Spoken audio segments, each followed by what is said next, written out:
What you doing, beloved? Attention, attention, my black brothers. What I want y'all to do right now is take out the do-rag, the silky, tie it down. I want to see the waves glistening. If you got nappy hair, pick it. Don't let nobody discourage you. Ariel. Black boy. Us off. Hello, y'all. So I have a trivia, not trivia. Let's do a name those lyrics for us when we get started. This is very new. This is very, random, but I wanted to do this. So I'm gonna give y'all some lyrics to an R&B song. I'm gonna give you that by a female artist. They are of a recent generation, and I want y'all to guess who it is, and things of that nature. Y'all ready? Mm-hmm.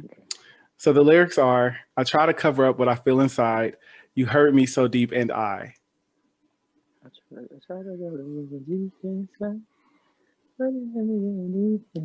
I have more if y'all need it too. Yes, we do. Okay. I vaguely have the melody. You know, life is too short to be blocking your blessings like that, to be blocking potential blessings. Like, yeah, you may never get married again. You may never find Oh my God. the love. Ari Lennox. Sorry. What That's song? my shit. It's FaceTime. No. Is it FaceTime? No. I've been. I felt like I knew what it was when it said, It's I've "Don't been. be cutting up your blessings." Damn. Ladies and gentlemen, in between, we have we have a winner. Yay. I wanted to try that, but I wanted to try something new. It was so What is- interesting hearing that outside of the melody. I was like, I vaguely know that. I was not trying to sing the melody, so I was like literally like, stop it. No, that's what Stop you're it. supposed to do. So that was good because I was almost. Oh my God. What is up, everybody? It is your boy, Lord Devry. And I'm Derwin King. And welcome back to another episode of That Black Boy Joy, where we create a space where Black boys can be themselves. And so much more. You see, I got it right this time, Dad. Yeah, you did. And You see how that is, Dad? I was waiting on it. I was going to judge your ass if you didn't. I really was. Y'all, we have a guest in the building with us today. If y'all have not heard his voice, we have Terry Bright up in here with us. Woo! So Welcome. just to give you all a little bit of information about him, and then he'll, of course, later on give us more. Terry Bright is a singer/songwriter from Pensacola. Is that how you pronounce it? Is it Pensacola? That is, yeah. Okay. Pensacola, Florida. He cites Don Richard. Let's say Richard. You all say Richard. It's Richard. It's Richard. And Frank Ocean as his music inspirations. He currently has two projects out, all streaming on all streaming platforms. The most recent is Relationships Aren't Everything, and his first one was Owls. So first of all, thank you for being in here with us. How are you doing? I'm good. Thank you so much for having me. So he actually was a little bit at the end of our episode we did a while back with Drew, and we definitely was like, we want to have him on and things like that. So I don't know if everybody saw that part of it, but I think we might have stopped by the time you popped up. I know. I think we heard you towards the end, but we didn't see you until we had like signed off. So yeah, this is long waited. So how are you doing? What's up? What you doing? What's good? I'm good. I'm excited to be here with Black Boy Joy. That Black Boy Joy. I'm so happy. Yes. It feels good to be here and to be appreciated. Yes. So it's going to be a fun episode. We're going to talk about all things your artistry, get to know you a little bit more, and let the listeners know who you are. Hopefully get you some new subscribers, followers, and fans and things of that nature. That's what we're here for. We want to support our Black boys. We want to do that. So what's up? So to start us off, we always ask our guests this question, and it is simply, what is Black Boy Joy? What does Black Boy Joy mean to you? And then another question is, what brought you joy today? Black Boy Joy to me is Black excellence. It is rawness, authentic. Yeah, I'm country, y'all. I'm authenticity. There we go. Thank you. I'm trying to be all professional. Listen, be comfortable. Be comfortable. I have a twang.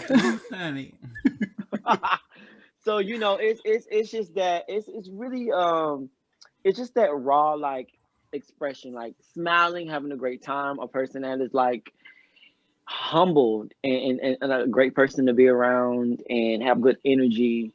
A person, Black Boy Joy is just that to me. I feel like Black Boy Joy is like ghetto. I love it. I appreciate I that do. actually. I was trying to put it all together, but it was like, how can I really explain this? I'm from Florida, so I know a lot of people say Florida's crazy, but to me, grills and dreads and hair and culture and all that rawness. And Florida's so raw. We get down, we buck. You see how the city girls are. You see how T-Pain is. Yes, You see how Lord, Trina is. Saucy You Santana. see Saucy Santana, who's from the 850, which is Tallahassee, but still 850. I'm from 850 as well. But it's a lot. One of my friends, my hometown friend I grew up with, Delon Bernstein, who is from Pensacola, played in Pose, Black Boy Joy. That is that. But he trying to be all professional too. Be low-key ghetto, but that's what we got to do. So you gonna out him? You gonna out him like that? A little bit. But that's what I like. I think sometimes Solange is one of my biggest inspirations, and she ghetto as hell. And I feel like that's what Black Boy Joy is. It's that thing that people try to make it seem like, oh, you need to clean it up a little bit. But it's like, no, it's a lot of what a lot of people want. They want that rawness, they want that toughness, they want that swag, they want that twang. But it's just that we have it. It's that Black Boy Joy. That's what I think Black Boy Joy is. And what brought me joy today is this interview. I was so excited to be here. I'm very excited to talk to you guys, learn something about you guys. I know it's my interview, but I'm gonna, my introduction to y'all and y'all platforms. I'm very excited to be here. I got my whole setup. I ain't never had no setup. I got a setup for y'all. Yes, so. Lord, honey. I'm already here for this episode. First, you're the first person to say like ghetto as like Black Boy Joy, which I live. I love it. That is my persona. When I walk into places, I am very much ratchet, ghetto, like all of the above. Like, so I appreciate that. 'Cause when I walk in, I'm a hood rat. First thing, second thing, professional. So what's the theme music when you walk up in the room in your head? Like, what is that when you? I have I'm That Bitch right now. That I walk in like I'm That Bitch. Yes. Come on, Flo Milli. Yeah. Flo Milli. It was What about Freakum you, Dress. Marie? Mine is always Freakum Dress. See, the thing about me is I'm not necessarily ghetto. I happen to be a bird. That I am. But I'm also exceptionally bougie. Okay. I get that a lot, at least.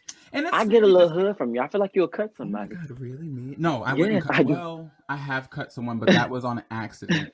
But no, yeah, that's right. I wouldn't. That's not me. He's very outspoken. He's outspoken. Get now that's one thing. I will say what the fuck I gotta say. Now that is the truth.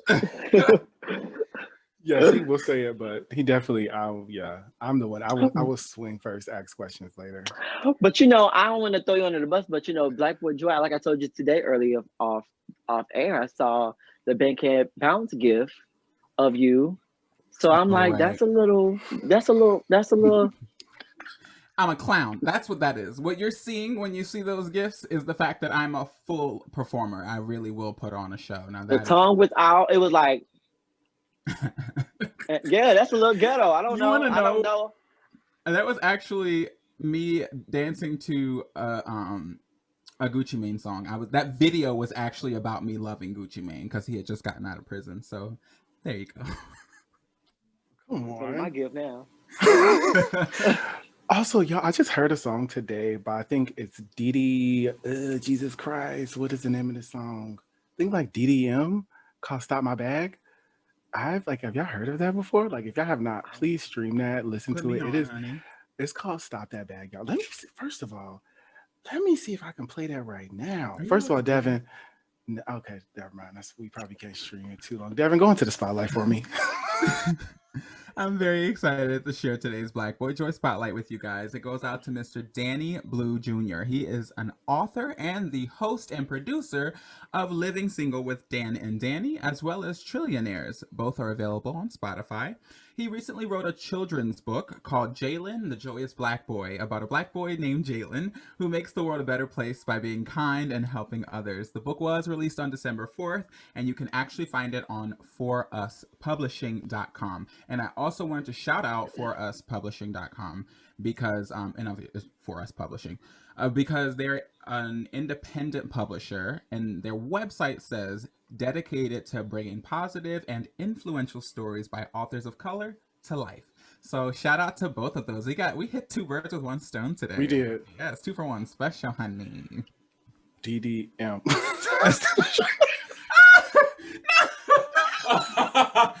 Oh my God. I had to make sure I knew what the song was called. Shout out to you, Danny Blue Jr., by the way. Much love to you, honey. Yes. And we're going to go right into our hot topics. First of all, Keisha Cole or Ashanti? Keisha Cole. Ashanti. Keisha Cole. Should have cheated. I have to say Ashanti by precedence because I spent a number of my childhood years standing her. Like, I had every CD from her first one, Chapter 1, or it's Ashanti, all the way down to Concrete Rose. I fell off after Concrete Rose because Beyonce came in with Deja Vu, and the bitch was just like, all right, well, here I am. She killed the girls. Remember that performance that she did that was like kind of close to Beyonce's? Who? Ashanti. Come on, when she was on the floor. I was thinking of the Scoot one. I think it was the song, Ooh, I can't get away from it. It was like raining. That's on Concrete It Rose. was like, It's only only you. you can make me feel. The intro to that is really good. No, That album is really, really good. I had a best friend. She was a little white girl in 5th grade, and she bought that CD for me. She knew that I loved Ashanti and bought me that CD. So I Terry, just think Ashanti's good on paper, and no disrespect. I think she's good on paper. I give Ashanti. If this ever shows up like a Twitter feed, I am not coming for you, Black Boy Joy. Don't edit me. That make me sound shady. Listen, I think Ashanti's good on paper. As far as what she done for the culture, her history, writing music for other artists, background vocaling. Songs like, for example, her background vocals on the Super Bowl because J-Lo. And I feel like Keisha Cole has more cultural feeling type of songs. Like, I remember when she was on 106 Park. I remember when she was a host. I mean, when they just randomly let her sing Love for the first time, and we was clowning her going, we was like, I love that. But like I said, that's why I feel like Black Boy Joy is like ghetto. It's just something that you rawly just have, and people just, you know what I'm saying? As long as it's not like fighting ghetto, then we straight. But I think Keisha Cole is, when verses come up, after Rain on Me and Foolish, we're going to be Keisha. We're going to be Keisha. We're going to be... Should let you go. She had hella songs with Murder Inc. Like the songs that people were featured on were really good for her. I will say that Keisha Cole really does have a lot of great songs, but they pulled up the charts today, and I didn't realize that Ashanti had more number ones than her. Just did not know that. Good on paper. Oh my God. Next thing, y'all. So Ohio, and specifically a club in Columbus, Ohio, got cited in Columbus, Ohio, got cited for a COVID violation after 500 people attended an indoor Trey Songz concert, y'all. So would y'all risk y'all health for a Trey Songz concert? No. Stuck on the who? Nowhere. Columbus, Ohio. Trey Songz. Don't try to be. So I'm from Ohio. So. Oh, okay. You're a shady friend. That's why I was like, he tried it. Not Columbus, Georgia. Is it Columbus, Georgia? Is that another one? Yeah. Well, I think they do have a. Yeah, they do. Yeah, they do have a Columbus, Georgia. Yeah, Columbus, Ohio. So, what are y'all thoughts about that? I'm okay. I'm not gonna share no more. So go ahead, Terry. No, friend, go. I like the shade. I'm just not surprised. Ohio has done a number of dumbass shit this year. Like, so I'm not surprised. And also, I'm pretty certain that, didn't you tell me last week that y'all are on, excuse me, I shouldn't say Yeah, that Ohio is in purple? Yeah. What's purple? Now you see why. So they have a map of what color every state is in terms of COVID. So there, at some point, everyone was like yellow, orangish. Yellow was like, you need to keep a lookout. Orange was like, all right, y'all need to chill the fuck out. Red is like, well, goddamn, ain't no stopping it now. And then purple. So what's purple? No, purple is goddamn, ain't no stopping it now. Red is, y'all really need to sit the fuck down. That's what that one is. Okay, well, I'm currently in Atlanta, and Atlanta's in the green. Wait, who? Girl. Yeah, it was on the news. Look it up, friend. But that's funny because everybody was like, "Oh, Georgia," but we are so in the green. Oh my god. So we not even shut down. Atlanta's fully open because we're in the green. We good. Like I can, because I still see people turning up. So I'm over here like. But yeah, I think the perception is like, what the fuck? We're in the pandemic, but we're in the green. We're good. Like everyone is masking up. Everyone is set. We didn't quarantine. We did everything. Mm-hmm. I don't know if everybody just got it and then they got it and they're in the green now. But I don't know. We're in the green. All I know is I was equally as surprised as y'all. But to answer the question, I would not go to a Trey Songz concert. I used to love Trey Songz growing up, and then eventually I just fell into a different realm of music. But I wouldn't risk COVID-19 for Trey Songz. No, ma'am. He was actually my first concert of all time. And I was really excited about it. But I was 13, so, you know, that was 13 years ago, and here we are. I did love him before the Keke Palmer situation. I did. Because I can't wait for rain. No. That was what it was. I think I Need a Girl was my, like, song before I came out. It was literally, I Need a Girl. Yes, it was. Was that Trey Songz? He almost sang the wrong song. Girl. Yeah, I like say drinks in the club. I like that song. I like the song with Nicki Minaj. Mm-hmm. I like that song. And then Just Gotta Make It. Oh, and the neighbors know that Ready was the best album to me.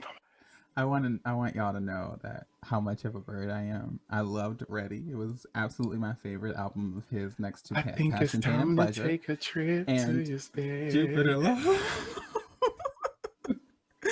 Yeah, he's amazing. I don't think you. It was my text signature for years. Jupiter Love. Shout out to Elijah Blake. Jupiter Love with an A and a L-U-V. Wait, did he write that? He did. Oh wait, what? Elijah Blake from Florida wrote that. Yep. Mm-hmm. Oh wow. Great artist. Y'all need to listen to him as well. Speaking of COVID as well, you all, the vaccine has been like administered in Europe. I mean, in Britain this past week, and I'm just like, y'all thoughts about that? I'm ready to turn into a mutant. I don't know about y'all, but I'm ready to turn into a three-eyed troll just to get. I'm ready. How y'all feel about the vaccine? Go ahead, Frank. I saw a cute little clip of this old ass white man in the UK. He was like one of the first people in the world to get it, and he was just so nonchalant about it. He was just like, "Yeah, I went and got it. I almost didn't feel anything till they took it out. They said, no, they gave me this little card, nothing special." And they were like, "Well, what are you gonna do now?" I said, "Well, I'm really excited to see my grandchildren. I'm gonna give them a hug." And I was just like, "Don't hug me." Oh. Right.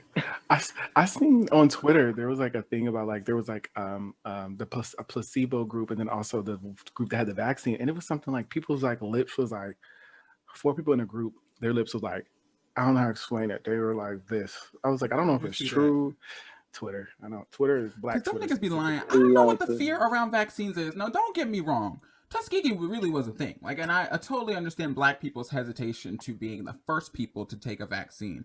But I mean, just let the white people do it first and then, you know, see what happens. I personally am not afraid of any vaccine. I get the flu shot every year. If they make the COVID vaccine available to me, I'm probably going to take it. Anyway, so I don't do vaccines, y'all. I don't know why. I feel like I know they put the like thing in you, the virus in you to like fight it, which is so weird to me. They give you the swine flu. Like, I don't get that. I don't get vaccinations. I really don't get it. I don't. I maybe when I was younger, certain things I might have couldn't avoid. that I needed. And I know college, they make you get certain shots before you go to like college and school. So some things you cannot avoid. But like things like the swine flu and all the flu shot, I've never had those. I would never get those. The coronavirus, I have never had it. Praise God. A whole year, and I have not cough, sneeze, bleed, corona. I have not been one of them friends like, hey friends. I have, yeah, knock on wood, Jesus Christ, thank you, Jesus. Because this is what I do. Like I am literally, this is the treehouse. I'm the owl in this treehouse. I stay in this location. Like I stay here. I do not go nowhere. Even though Atlanta's in the green and my friends are on the go majority of the time. I gotta tell you, my friend, I'm looking at the little map, and the only state in green it looks like is Alaska. Y'all right up there with us in red. No, I'm looking right at it. I was watching the news 2 weeks ago, and they showed Georgia or Atlanta. I don't know if it was just our Atlanta location were green. So I live in Atlanta. We are in the green. Okay. You said period. Like, if we was in the red, this window wouldn't be open. I would have some piece of paper towel under my door. Like I wouldn't go to the gym. I wouldn't do anything if we was in the red. And if we was in the red, we would be shut down like Los Angeles shut down. We would not be open. Well, you know what? DC's going to be they're closing. I think it's outdoor dining. Virginia just made it that 12 to 5. No one can be out. There's a curfew from 12 to 5, which is. That's fine to me. I don't understand why that would be an issue. Also, shout out to the Jaguar hat from Victoria Monet's like merch. Super Sonic. Oh, shout out to the pregnancy. Yes. Shout out to the baby. I wasn't supposed to sing that too long. Yeah, when you say an artist thing like that, it's like you can breathe. I felt like my sinus is just like. Victoria Monet is amazing. Oh Lord! Oh my God! Second installment of Jaguar. I'm so excited. It's coming, y'all. It's coming. Oh, Real Housewives season 13 premiered this week, y'all, and then also Potomac season, the like end of the series, not series, the season before the finale. And what were y'all thoughts if y'all watched Potomac and Housewives? Do you watch that, Terry? Okay, I live in Atlanta, so I don't watch the Potomac. I'm not familiar with Housewives. Probably not gonna watch it because Nene's not on there. But I saw I wanted to see how Portia handled her moment, and I'm very proud of Portia. I heard she said. Yeah, I watched. I watched the first episode. I'm not really as much as I'm an Aquarius, and my Aquarius, the only Aquarius I probably don't like is Kenya Moore.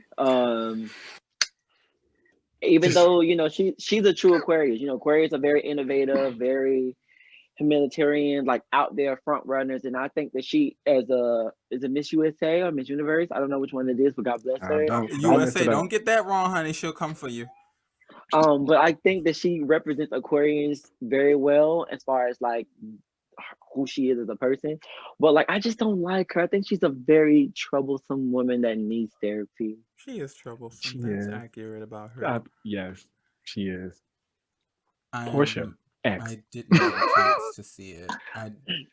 I didn't get a chance to watch Atlanta yet. I've been very busy. Something was going. Oh, I had a table read on Sunday, so I missed it. Oh, my girl's and then I baby. needed to go to sleep. So I haven't had a chance to look at it yet. However, it is on my plans for this weekend. And then Potomac was hilarious. So Potomac is around the corner from us, Terry. So naturally, we have. I enjoy watching it because they're always at places we frequent. So I'm like, oh, we've been there. Whatever. Summer House. Yeah. Mm-hmm. Oh my God, it was such a mess. Michael was all up and through Juan. I mean, he's obviously in love with him. I don't know what Michael stopped trying. Like he doesn't even hide the fact that he wants to suck Juan's dick. Like that is just evident. He does not. I'm going back to Housewives. I'm here for Portia X. I'm here for Portia Luther King. I'm here for Portia, the revolutionary trailblazer. She has grown from her comments about who's driving the train. to 265 days a year to her tagline is literally the best tagline of like all housewives. If y'all have not heard it, y'all need to check it out. I love it. Amazing. And then last but not least, what's up? So on one hand, I am very proud of Portia. I'm excited to see how she goes through this process. On the other hand, I'm never going to trust anything that happens on television, and there obviously is a degree of that it was like, this is a good storyline, and that isn't to take away from the part of that experience that is genuine, but it is absolutely influenced by the fact that is easily a storyline for her now. Yeah, child, my girl out here getting arrested. My girl out here getting prison time. And then, she's a TV star, and like it gonna matter. She's been arrested for worse. Yeah, she's done worse. I feel like the whole scandal of like, Kenya. Oh, it well deserved. She had to turn herself in, so I'm telling you, she's got a mugshot already. I'm sure it didn't matter. I'm not saying that her contributions are like meaningless, but I am saying she was at no real. Next case. So Wendy. Last but not least, Wendy Williams dropped her trailer for her movie. You almost called her Wendell. I know I didn't. He did almost call her Wendell. You said Wendell. You did. You almost called her Wendell. That means you've been calling her that for a long time. Let me tell you something that we Southerners say. Like my mom always be like, don't act like you ain't been cussing. Because if you slip up and say a cuss word, I mean you've been cussing out there. I mean you've been calling her Wendell for a while. I've said it occasionally. See, I love it though. You see that Black Boy Joy? That's that ghetto in you. Yeah. I try to be PC. Let it shine, man. Let it shine. Go ahead and call her Wendell. You already did. Go ahead, Finn. So Wendell Williams movie. Okay. God bless you. The trailer she dropped, y'all. What were your thoughts? What were your thoughts about the Wendy? I'm excited. I love it. I actually love Wendy Williams. I would love to be Wendy Williams. I would love to be on your show. I think people who go on Wendy Williams is like, see, I'm from Florida. So Kaya, to me, is like the ghetto Wendy Williams. And for Kaya to read you or to give you, for you to be on that docket, it is a compliment. She does it to everybody. She's going to talk about everybody, Jesus Christ himself. She's going to da-da-da. But if your name come out her mouth, I wish Kaya would just drag me. Call me all types of whatever, you know, but I just think it's such a huge compliment. That. Yeah. That's like it's the acknowledgement for me. You can say all radar, so y'all don't got no thoughts. I thought it was good. I know she's always she loves Lifetime. I know that she's always wanted a film, so I'm happy that she got it. I'm gonna watch it because I know it's gonna be a mess, and that's just that. It's gonna be good. Cause you know it's Wendy Williams. She likes good drama. She likes good drama TV. So she's gonna make sure they get the raw, and then we get to learn about what really happened between her and her husband. What was her thoughts? What was all that? It's gonna be really good. It's gonna be really, really good, y'all. I promise. I think it's gonna be good. It's gonna be really, really good. I think it is. It's gonna be better than Salt and Pepper. I didn't watch that. Sure. It ain't came out yet. Oh. I thought I missed it. Wow, friend. It's like a hit or miss. Like I know TLC was like I think their best one, and then I think the Whitney one with like Yaya as the Whitney Houston. Actually, that wasn't terrible. Yeah, I loved Toni Braxton's. That was a good one. Toni Braxton's was probably top tier. Yeah, most definitely. Yep. Tamar, whoever played Tamar was dead on. And the Clark sisters. Ooh. Ooh. I watched I forgot about the Clark sisters. That was a good on that for a while. There is a bomb in Gilead. Wow. Oh my God. Hit that neck. Can we just say the disrespect on the Aaliyah one? Yeah. So we're about to get into the interview with you, Terry's. Let's get to the meat and potatoes, honey. I'm hungry. First of all, this is a great segue because we're going to talk about why we're here. Yeah. Okay, I'm gonna let you have your words about Ashanti. I mean, Aaliyah's.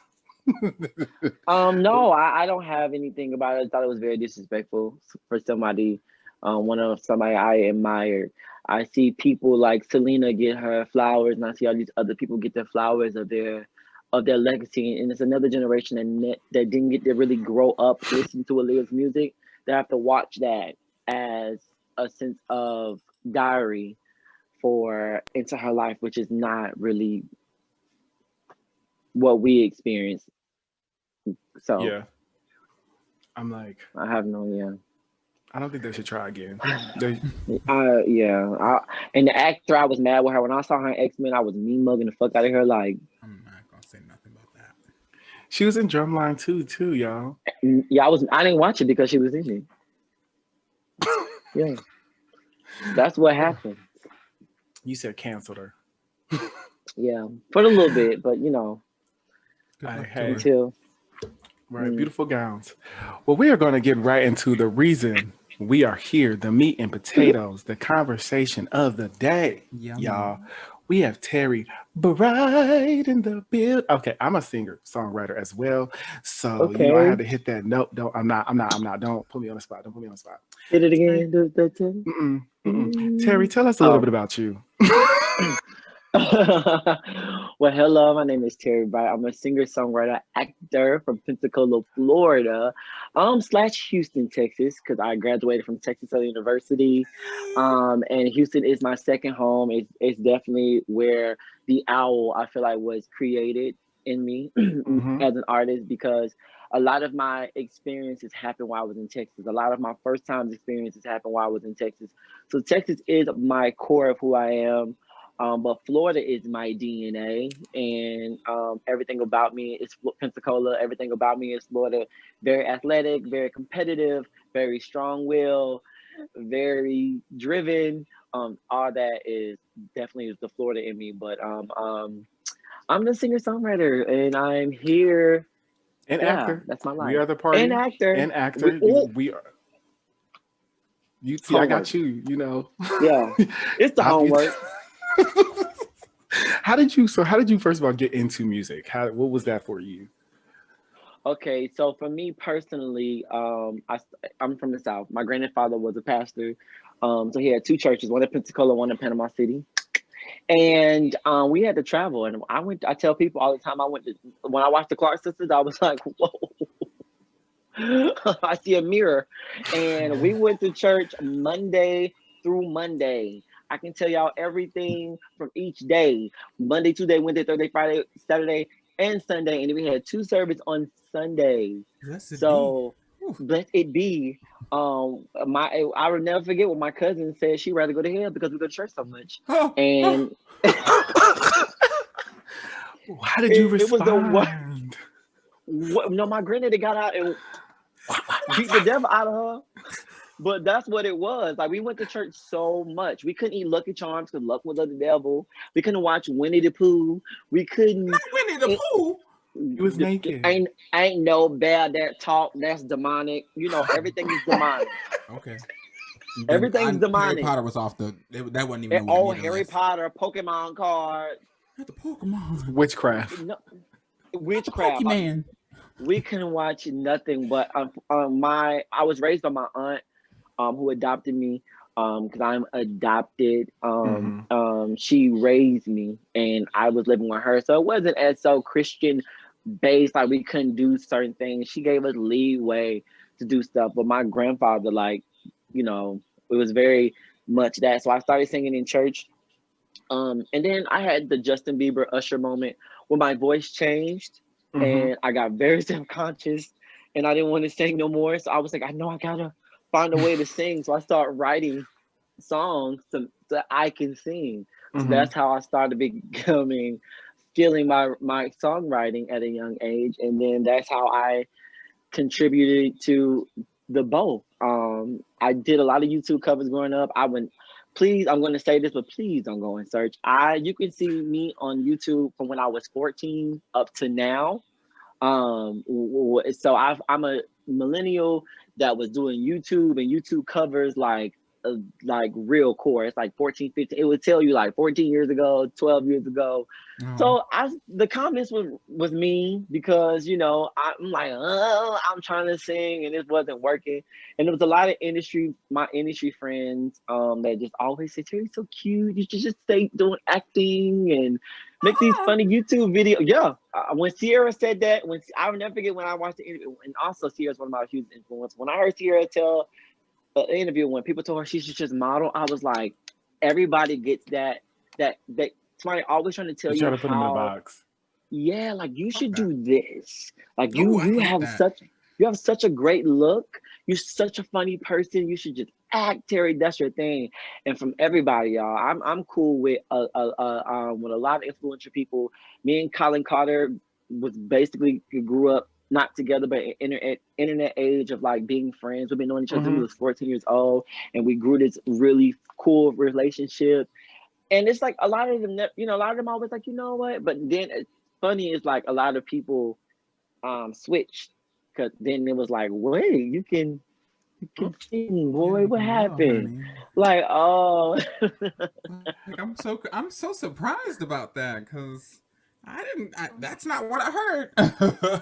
Yeah, you will be surprised about it. There's a lot of people, not saying Colin, let me clear it, Colin never said that, but you know, he was a type of person that would say focus on this type of thing and like that. But I didn't want to mention nobody else. I know Colin is all love, so I know I could just name a person. But a lot of people, Grammy Award winning artists, engineers, people I was very influential by, very excited to meet at a young age. And they were like, you know what, it's good, it's straight, you know, you look like a model. You should, you know, maybe act and be funny. And that's what your thing is here. You have personality, and that's what you should do. So I started, that's how I started. It took a while for me. That's why I only have 2 projects out. I took the time to groom myself, but I wasn't ready. I thought Chris Brown stole my life at 16, and I was so upset, that boy. But you said, you know, I wanted to run it. I did. I woke up one day and was like, that motherfucker stole my video. And my high school talent show actually won doing Chris Brown's Run It, because I was, you know, that's when they all started. But I just wanted to be determined to make me, but not thinking about it. That's why I call myself the owl, because everything's gonna get better with time. Everything you don't really understand things now, but you get it by and by. Like the wise old owl is. It's very seasoned, very good, very rich, you know. So that's where the whole owl thing came from. So that's why I'm not thinking about it. I don't regret what they said, you know, but or even upset about them saying the things that they said. I just think that I was not ready at 16 and 15 and 17. And I think a lot of people just get so butthurt, like they said I wasn't gonna be nothing. I look at me now. Like, no, I wasn't ready. I wasn't ready, but no need to tell me to go look cute and shut up. Don't box me. Did your family? Yeah, no, go. A side note, you really are a Southern country with the by and by. That literally was like, I was back at my church. You won't get it, but you'll understand by and by. By and by. Okay. Did you, like, growing up in a family in a church, growing up in a church and things like that, when you started to make R&B music, what was the reception? What was the receptiveness of that with your family? Ooh, great question. Great question. They did not believe it. I opened up for Maya in 2019, February 1st, 2019. And I actually got booked in my hometown, and I haven't lived in Pensacola since 2008. So I ain't went back. I didn't want to go back. And so I went there, and the first thing my family was like, Maya? Before I got baptized, I was listening to Maya. So it changed. It changed dramatically, you know, because they were like, whoa, okay, we seen you out here singing and riffing and running these streets. But Maya is something that somebody, you know, that part of, I think, woke them up and say, are you getting paid or what's going on? So now they're more receptive. My grandfather, he passed, so I don't know what he would have thought about this. Yeah. But I just think that I think they didn't get it. They were just like, boy, who grows up and say they want to be a singer from Pensacola? This is an athletic city.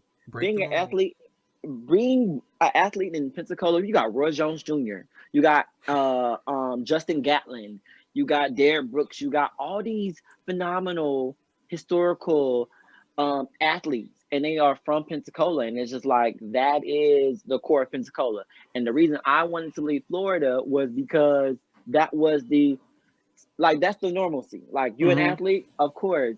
Or okay, what's different? You're gonna go to college? Okay, where you going to FAMU? No. Or where you gonna go then?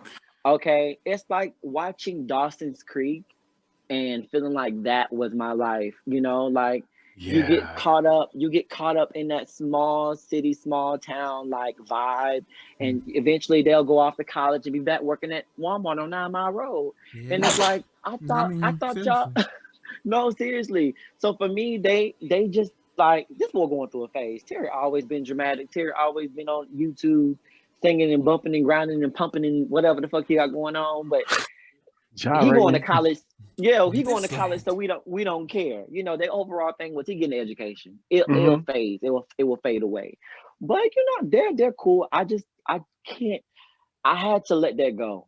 Texas was a strong a part of my life. You don't understand. I was able to just literally be free a little bit. And I enjoyed that. It really helped me loosen up. Like, don't worry about what nobody got to say. Don't worry about how they're gonna respond. Like, you are healthy. You are not hurting anybody. You are making people happy. You are doing something that you love.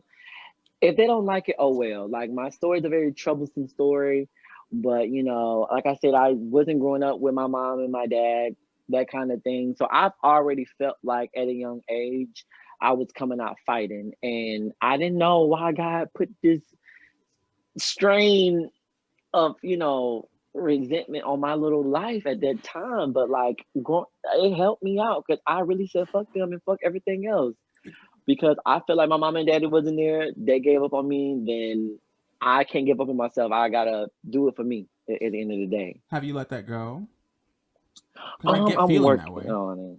Yeah, I'm working on that. So my first project, I had a song on their messages which talks about like, I was trying to be the owl. I was trying to hoot and give a message, and I was trying to convey words. And I talked about a situation where I showed up at graduation in college and nobody was there, and it was just me, and that was the most traumatizing time for me. And it's like I put in all this hard work for no one to show up, and they didn't show up. My father went back to jail. My mom did not show up. My aunts and my uncle and my 2 cousins showed up that lived in Houston, and that was everything. But my core family that's that really been there, that I really wanted to be there, was my mom and my daddy. Especially my dad had just got out of jail at the time. He was on parole, and he just did some dumb BS that I'm never going to forgive him for. But I mean, those are the things, those moments for me personally, it's like, what are you going to do? I'm going to keep giving you this. I'm going to keep showing you what you have to do. You have to realize that some things are going to hit you, and some people are not going to be there for your vision, and people are not going to understand, and you want people to show up and clap for you, and that ain't what it's going to be. So I won't say I let it go, or it's very hard. It's very Keisha Cole. That's why I have a connection with her. Watching that show, it was very Frankie. I was like, damn, that's me. Like, when she went and said, I am not a superstar, but she went to go speak to them kids, I was like, that is so me. Keisha Cole is my life. Kaylani is my life. Her aunt raised her. Her dad was in jail. Her mom was in the streets. It's like, those are the people that I look at and I'm like, they're not crying. I'm not gonna sit here and cry either. So at the end of the day, to answer the question, that's what it is. Like, I don't want to feel like I need their approval. It would be nice, but when no one showed up to my graduation, that was, in my opinion, that was God saying like, hey, what are you gonna do? Do you think that helps you with writing and songwriting, and why you your songs really talk about the things that you've been through? Do you think that plays a part? Well, I'm an Aquarius. I'm very shy and I'm very private. So metaphorically, I've always talked in code. Like if who I'm dating, I'd be like, they, them, will, kinda, I've always been, how can I say something without saying something? And I thought that was the hardest thing for me growing up because everybody was like, I don't get it. Like, I don't understand how you're writing until this guy, Frank Ocean, emerged. Same. 2012 for me. And then it made sense. I remember the trilogy with Jhené Aiko, The Weeknd, and Frank Ocean, and mixtapes all came out at the same time. And I listened to You Versus Them by Jhené Aiko, and I was like, this is what I love. And Colin actually told me about that. And then I caught on to Frank Ocean and was like, whoa, who is this guy? And what's going on? But yeah, like it definitely helps me write songs, but I don't like to be blank, like be frank about it. Like, I hate you, I'm mad, like fuck the world. Like, I like to tell a story. I'm a storyteller. I like to call my music visual R&B. That's why I have like a couple of videos for like almost every project. I have a lot of videos as an independent artist. Sometimes I look at the videos, I'm like, I did that, baby. Wow. You're like, I did that. Yeah, because I feel like you can't get upset when people don't understand your vision. You got to show them your vision. You got to really show people what it is. And sometimes you got to spend the money to do it. And I think I did a really good job with delivering my catalog for myself. So yeah, your videos, your videos are really great because like you are independent artist, so everything that you're doing is yourself, and it looks very high quality.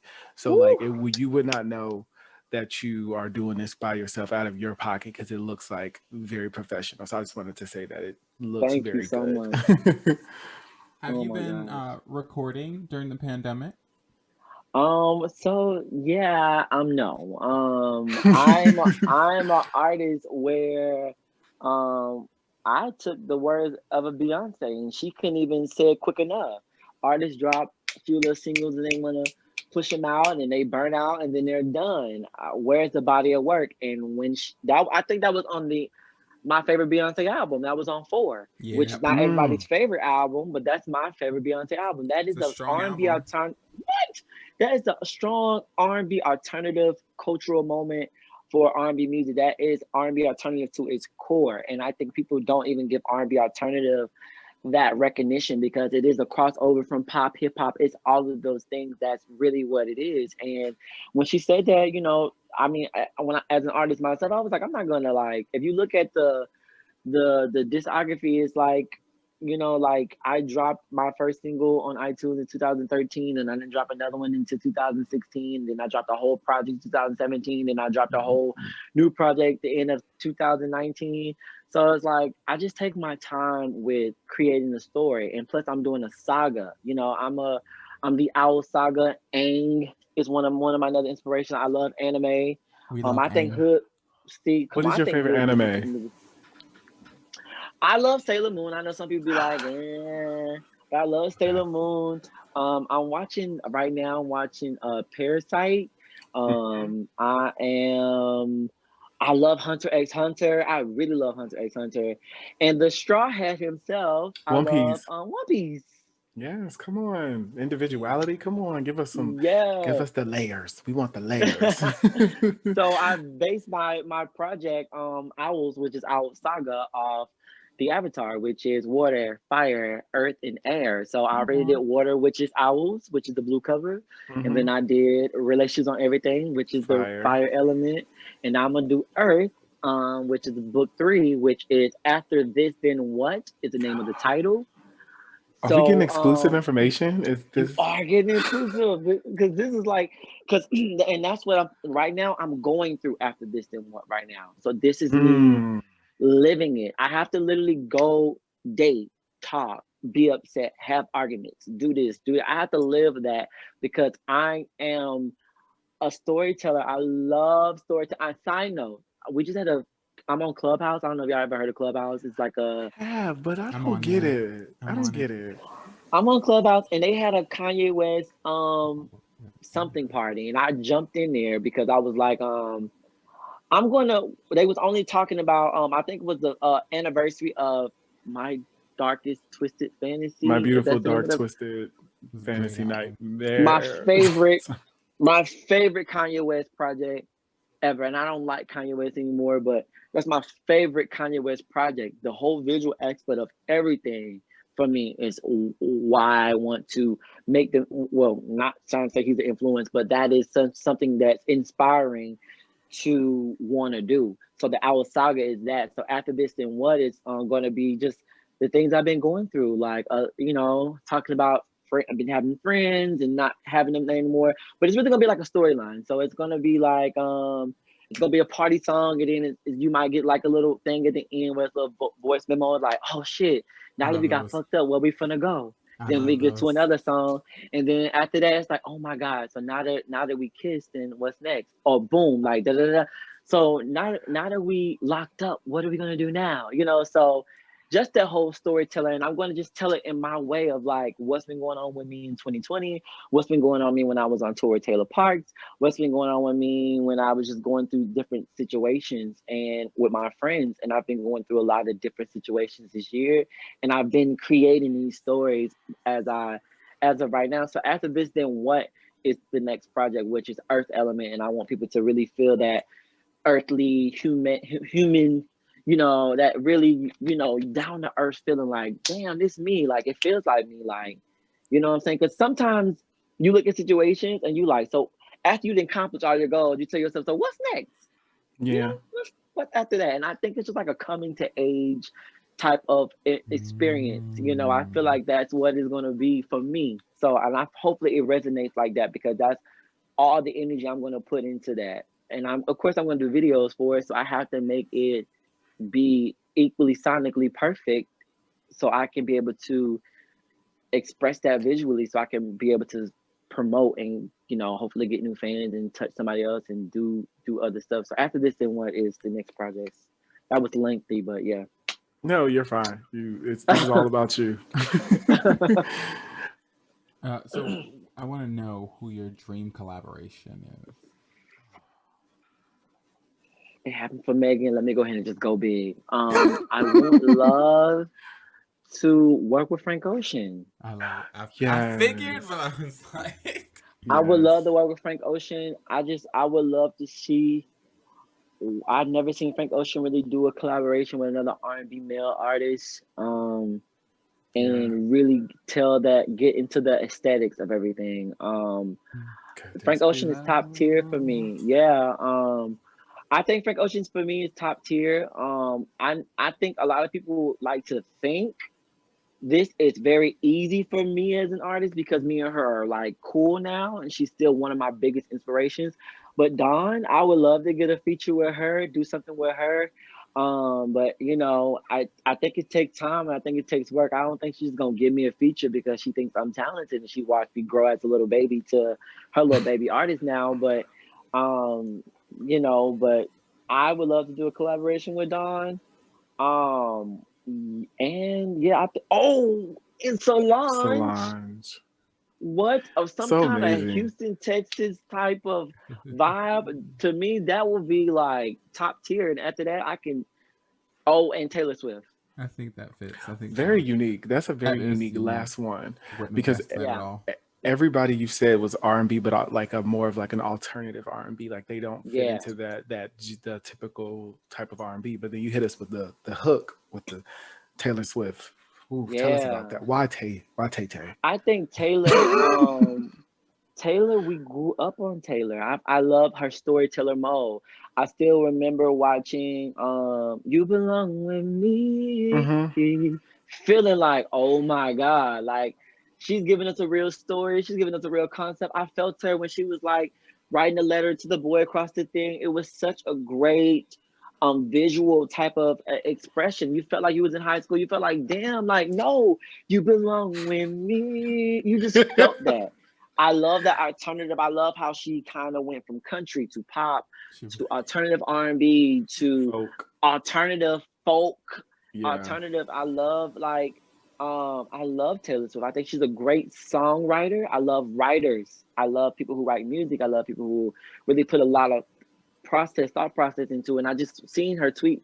She couldn't wait till she turned 31. This girl's been thinking about her very first album when she started at 13, she was like, I can't wait till I be 31 because she has another project so she can flip the numbers around. She thought it would be so cool. Yeah. So artists like that really that's artistic. Like that's just something you cannot make up. Like those are people who really feed into their creativity. And I love Taylor Swift. I think she's amazing. I think she don't get enough respect. In the Black community, no. The white people love her. Yeah, I mean, I'm black as they come. So I hope nobody don't think like, oh, you want your nigga ass want to do a song with Taylor Swift? Like, yeah, I think she's amazing. Your nigga ass. I think she is amazing. You know, I think she's super duper dope, super duper talented. And I hate when people hate on talent. I'm not really a Nicki Minaj fan. Well, let me say a Barb. I'm a fan, but I don't really like her personality of what I've been seeing in the public. But am I going to discredit her talent? You cannot discredit this woman's talent. So you can be mad all you want, call her whatever you want. But are you going to call her not talented? You're stupid. And I don't like a hater like that. No, we can yell about this all day, but are you going to sit here and tell me you think she's not talented? Then I can't have a conversation with you. You know, I'm really good for trashing people and at the same time acknowledging like that they're great. Like I personally think that Nene is one of the largest narcissists I've ever seen in the world. She happens to be Sagittarius, but like she is iconic and like is a trailblazer in reality TV. Like she is the person who created and set, you know, Real Housewives off. And there are a lot of people who are like that. Nicki Minaj is the person I say, she's obviously awful, but also very talented. You can't deny the talent. That's like you said, regardless of their personalities, you just got to think about this person is good at what they do. And I heard someone say, how can you separate? Now it's hard for me. No, I'm not gonna lie, it's really hard for me to separate the person who they are and their music, but I don't feel like Nicki has done nothing that made me be like, I wouldn't say that. I wouldn't do that. If it was me, I probably would have said the same thing. You get what I'm saying? She set her fans on somebody one time, and I was like, if I got fans, I would too. Get them, girls. You get what I'm saying? Like I'm trying to put. I love perception. I like to put myself in positions where it's like, Tara, if this was you, how would you want to handle this?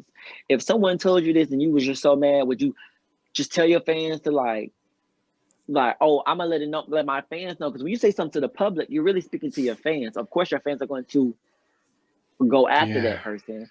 But I don't think Nicki has done anything that was super like terrible. And I feel like there's room for her to grow. And I feel like as a woman and as an artist, we're watching her change a little bit. She's not acting the same. She's showing love to different other artists and shouting them out and giving them love.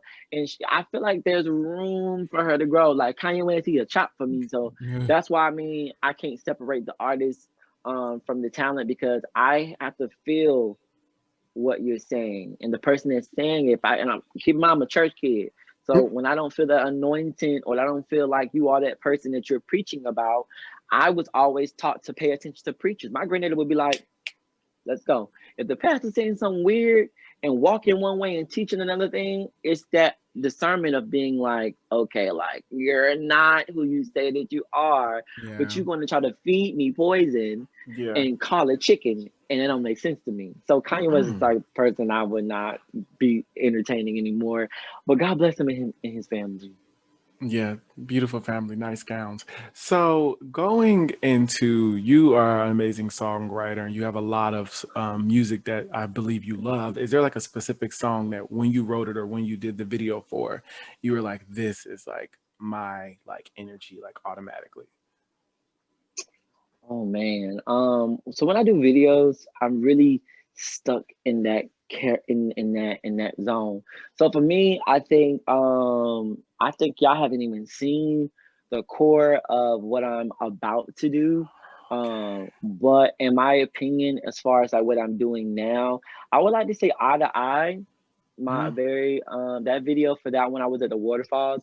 Even when I was writing the song, hearing the song, I was like, yo, this giving me Heaven Sent Keisha Cole. It's giving me it's giving me like it's just giving me like very windy vibes. And I was like, I would not shoot this video without a waterfall. And I searched and searched. I thought I was gonna have to go to Tennessee and go somewhere. And I was like, I searched. And I found that Roswell Mill here in Atlanta has a waterfall. And I said, oh my God. And when I went there, it's just like everything about it was perfect for me. It fit so much. Even though there was like 15,000 people looking at me while I'm there with no shirt on, trying to be an artist, trying to be like this. It came out so perfect. And I thought that was a great way to be like, hey, I'm here, I'm coming, you guys, I'm here. But I thought that video came out so perfectly, even though it didn't start off that way. We had to shoot like 3 different times. One videographer did not know we hired him, and he never did a video before. And then I had to call my videographer, and then he was like, "Oh, now you want to call me last minute when you should have told me in the first place." And we had to shoot it again. And then it was just a lot. So me already thinking like, I got this perfect scenery. I needed all these different shots. I had to take pieces of what the guy who don't know anything about videography and the other one who do. We had. And it worked, but it worked out great. It's one of the videos that was like, damn, it worked out great. But Eye to Eye is very, that's one of the videos for me that, because it's about my family. It's about my family. When you hear that song, it's really about my mama, my daddy, my sister, my brother. It's about like us. It's like these kids ain't gonna be shit. You know why? Because their parents want shit. And you hear that growing up. You think when you laying down, they be whispering to them kids, the mama out there in the street. I seen her yesterday say, when you gonna come get Terry? When you gonna come pick him up, take him to the park? Like you hear that because they do that, and they sit there and drag your mama and drag your daddy. And that's one thing I'm gonna play about my mama and my daddy. Like they might be shit, but they my shit, and I'm a part of them. Okay, so, that's right. So like I always say, when it comes to my life, we ain't never gonna see eye to eye. And I wrote this song about my family because let's just call it what it is. Just because we went through the same situation don't mean you know me. Don't mean that I feel the way you feel. So respect that. So let's kill all that right now and say, when it comes to my life, we ain't never gonna see eye to eye. Period. Like let that be that. So that to me is like one of them songs. I'm at my concerts. I give that inspirational speech. I say, no matter what, y'all stick to your guns. You inspire. You say, you stay doing your thing, because if people really knew my story, to know that I came from a ghetto situation, you know what I'm saying? That's why that's my Black Boy Joy, because I feel like my mama ghetto. I love ghetto. My mama ghetto as hell. I love my mama. My mama name is Makita. You know what I'm saying? It's a ghetto ass name. It's the eater for me. Yeah, I love my mama. So, and my daddy, been in jail for 25 plus years. This is his first year out of jail, like out of real freedom. So it's like, So for me, it's like, they talking about my mama and my daddy. They said we ain't never gonna go to college. They said I ain't never gonna do this. I did everything that they did not believe I was gonna do. But I have to give credit to my aunt for making sure that she gave me a place to live, because nobody wanted to take me in. They was like, I can't take them in. And when you think about those perceptions, you think about, damn, nobody wanted me, low key. Like nobody wanted you. And my aunt was like, well, he's my nephew and he's not going into a system. That's my brother's child, and I'll take care of him. It wasn't an easy. I didn't feel like I was fair in this situation growing up with them. But looking back, like I said, it's a very Keisha Cole, the way it is, reality show moment. And Eye to Eye is that song that's like, fuck what everybody got to say. You go out there and live your life. You do what you need to do. And I made sure that I didn't make that video look like the ghetto moment. I made it look refreshing. I made it look inspiring. I made it feel brand new. And that's what that water element is about. It's about that rebirth, that baptism, that fresh start. And that's why in Owls, you see a lot of water elements in the videos and the concepts, because that's what it was. Yes, come on, Story.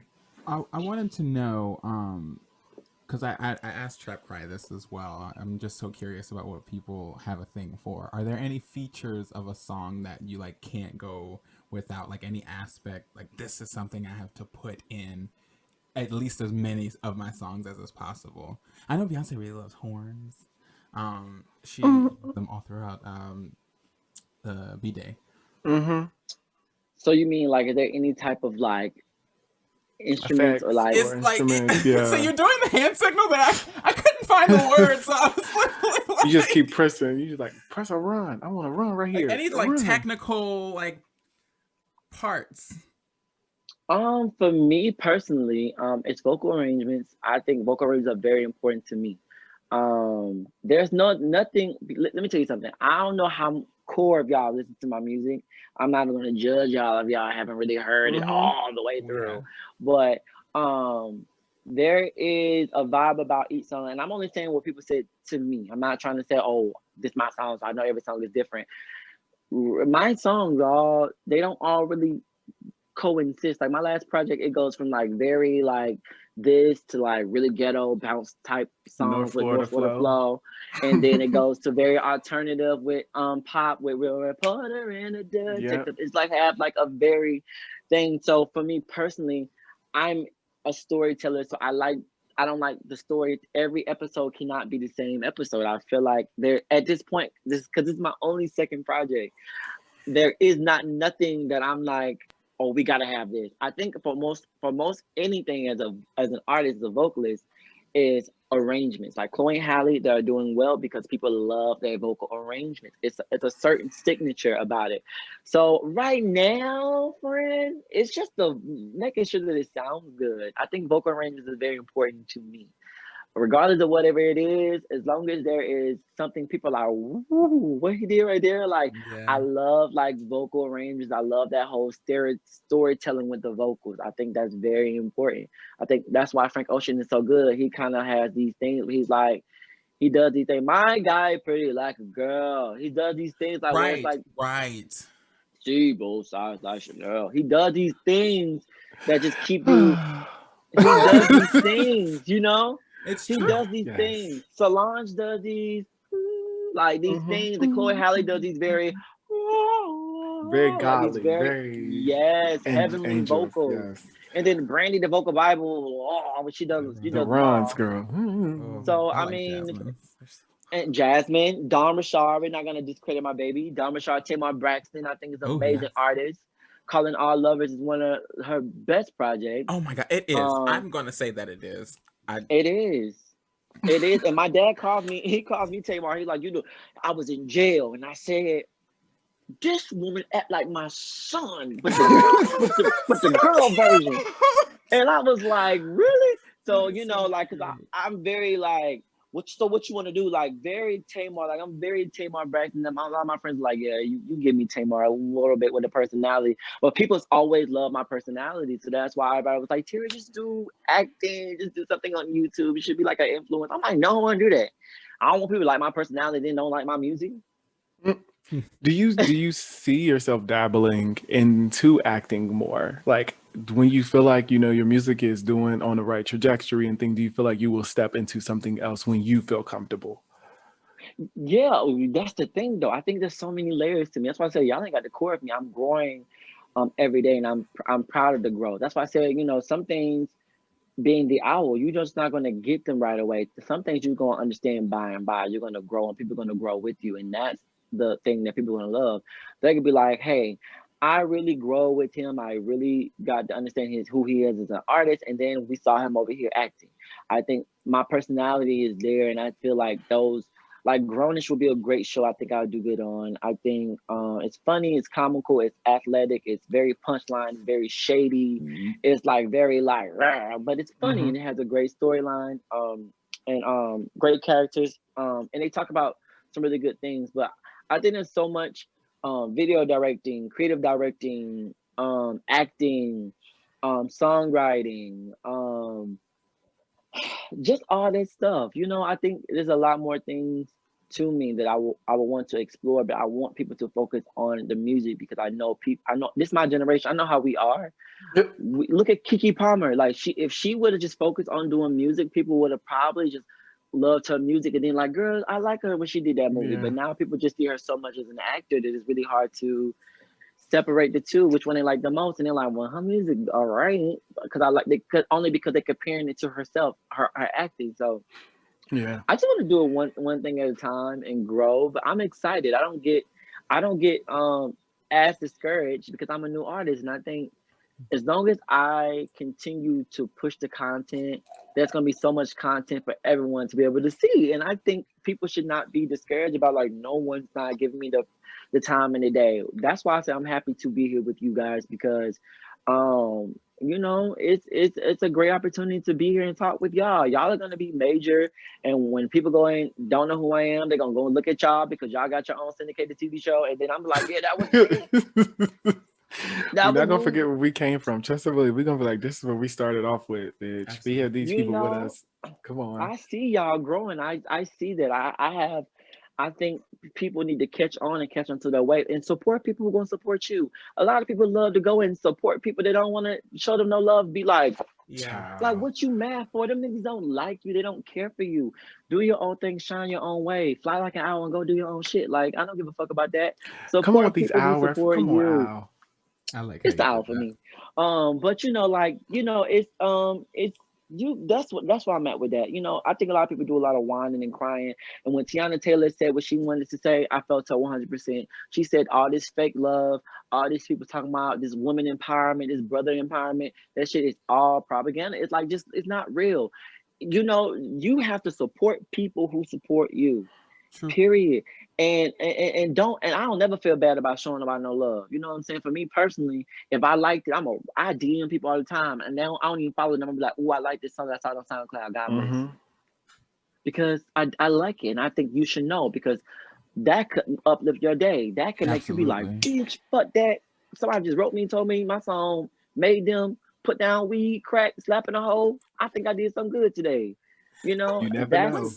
When something touches you like in your spirit and in your soul, like I am a person, if something is so good to me, I will absolutely reach out to the artist. There are a lot of things that I would just stumble upon and I'd be like, oh my God, this changed my life. And you can't have someone change your life and you don't tell them. Like it's just, you can't. That's beautiful because, man, like I just think that a lot of people don't want to show people love. And I feel like a lot of people see your idea weird. And they feel like, I'm on a major platform. I'm on a major level. We can kind of tweak this because a lot of these people are pictures. I'm probably somebody's pictures on their concept wall for their next artist because they like, we like this concept, what they done here. Yes. We're gonna make this and revamp it. Yes. So you can't get mad at it. Once you put it out there and you inspire somebody, that's what you did it for. Appreciate that and let it be. You will never know if somebody bitch your idea. But me being in this where I'm at right now, it's no way that I know A&Rs and they're like, we want you to have more. They do it with all the other artists. They did it with Nicki. They say, we're trying to make the next Nicki. We're trying to make the next Kim. We're trying to make the next Beyonce. I think they try to make Normani. PJ Morton always says that in his songs. They say they want me to. Every time I think about PJ Morton, he always says this. They wanted me to be something I wasn't. I mean, it's interesting. It is what it is. I just think that you gotta be positive and you gotta move forward. And I think you really, like I said, support people who support you because I don't have 1 million followers. I was able to open up for Maya. I was able to get on the major tour with Taylor Parks. So impressive. And then what more can I say? I put in my work. I've done the things I'm supposed to do, and the things are for me. Yeah, I don't think people realize that when you put the time and the effort and the passion into something, it is going to be successful. Yeah. And I think we think if it doesn't happen on our time, that like it's just not coming. But I've realized that like you work at something long enough. Like it's just that's what it is. You just have to be passionate, you have to be dedicated, and you have to put in the time and the effort. I feel like that with Tiana Taylor when she felt like people didn't respect her. I think her project was amazing. I think it just needs more people to listen to it, but I definitely get how she feels because I know the project that Kanye, what was it, KTSE?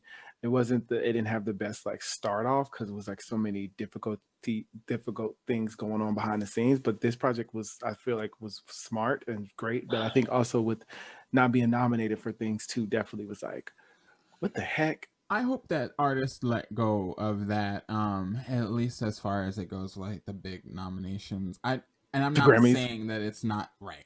I'm not saying that those things don't make people feel good or that they're valueless, but I mean, Beyonce lost best album of the year out. Like, so you know, if Yeah. Beyonce can lose something, then at that point, it's like Yeah. I just think with Tiana Taylor, they dropped the ball 3 times. Yeah. I don't think so with the first 7? time. I think 7 Seven, was. seven wasn't. Seven had problems in the middle of the release too. Oh really? That they had a problem with that one. The second project had a problem with that. Well, shit. And my thing is too, if you was on I'm on Clubhouse, and a Yeah. guy that was in there was one of the Grammy, has been on the Grammy boards before, and he's part of the Grammy board. And he said, "Hey, this is a safe room. We can talk. Can we drop some real gems?" He said, "You really have to really understand that sometimes when they get a list of names, this is R&B, this is rock, this is this. It's like 30 names. You don't see a picture. You don't see nothing. You see a name." Mm. And you see a name of a name of the album. My thing is with Tiana Taylor, I feel like not only did they drop the ball on her 3 times with delivering a project, she's always had to be like, dang, how was the mix? With the first one, the mix wasn't really mixed and mastered. She haven't heard mixed and mastered. She just woke up and her album was out, and she was upset about that. She was like, no, the mix and master. I didn't even get to hit my album, but 7 is out. And she heard the mixes and was like, the mixes ain't even right. Like, it was just like a lot. I was like, I damn. didn't know that.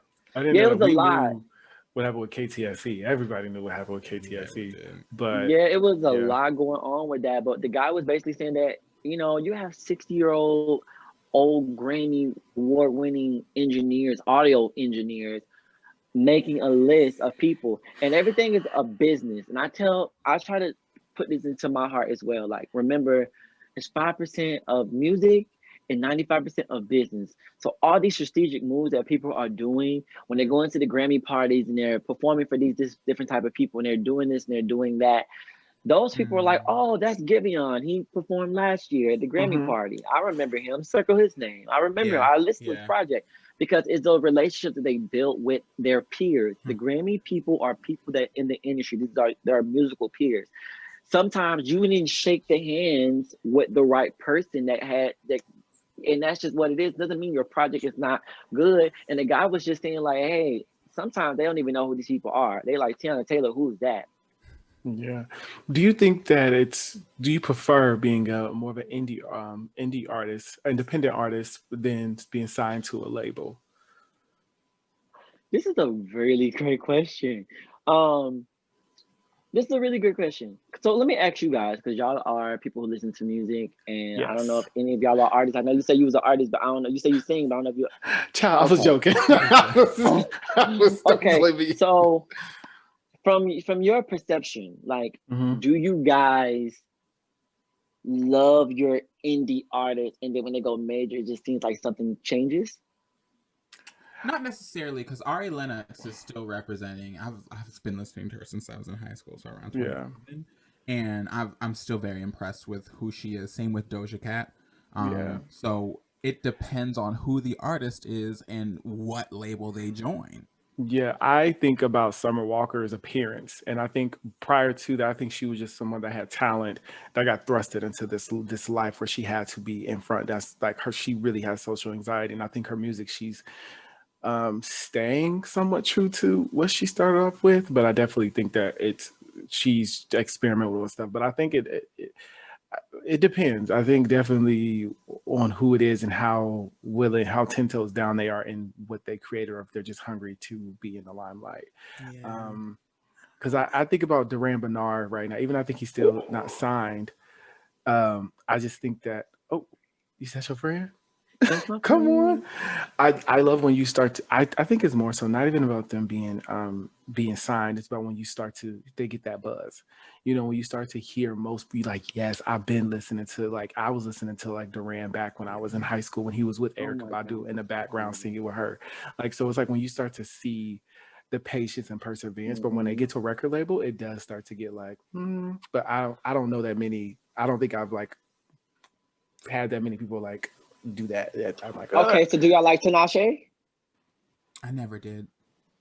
No, what about you, I bro? never liked Tinashe. I think when she went independent, it was her best work.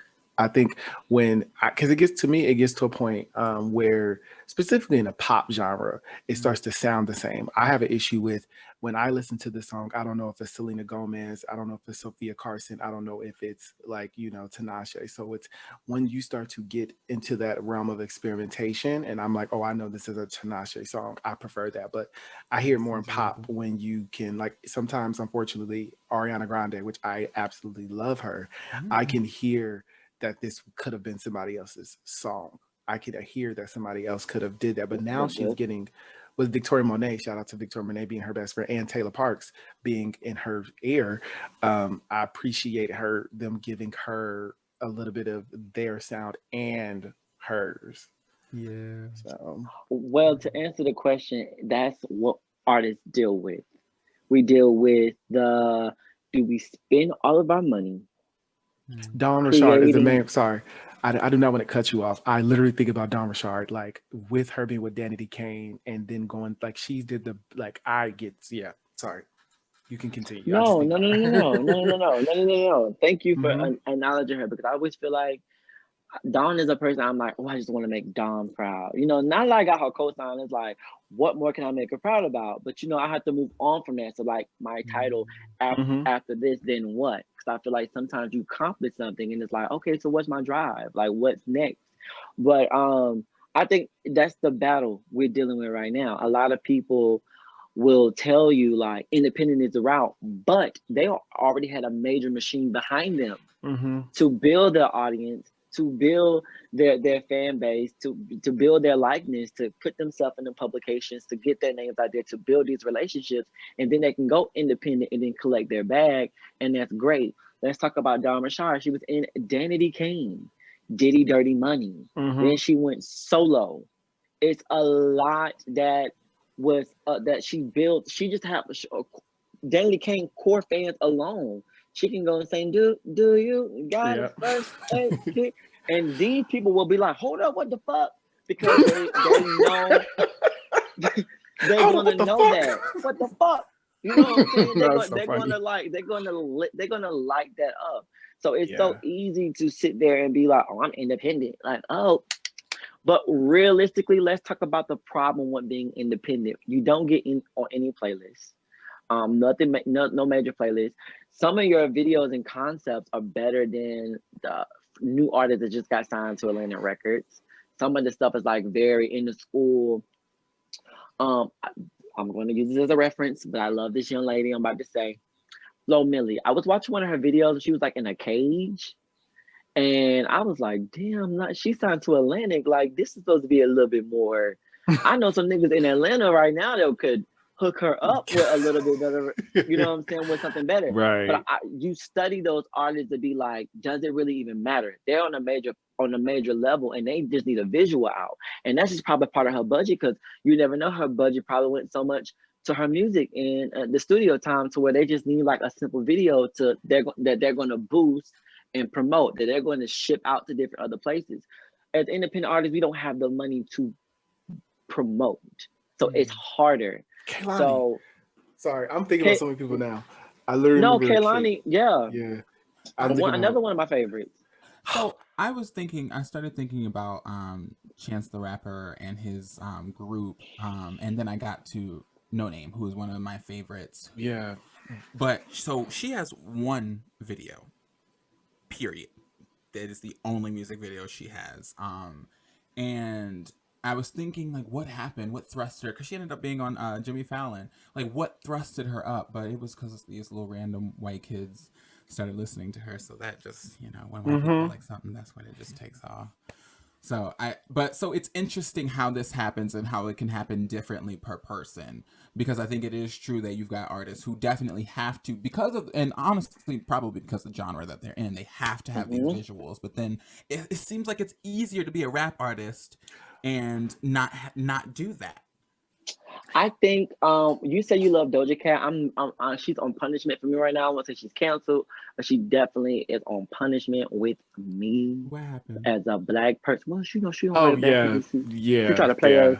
Yeah. And I'm a HBCU type of person. I am a black Southern person. So when I hear people try to play their whole we're not gonna talk about it. God bless Doja Cat, and God bless her and her family and everybody else.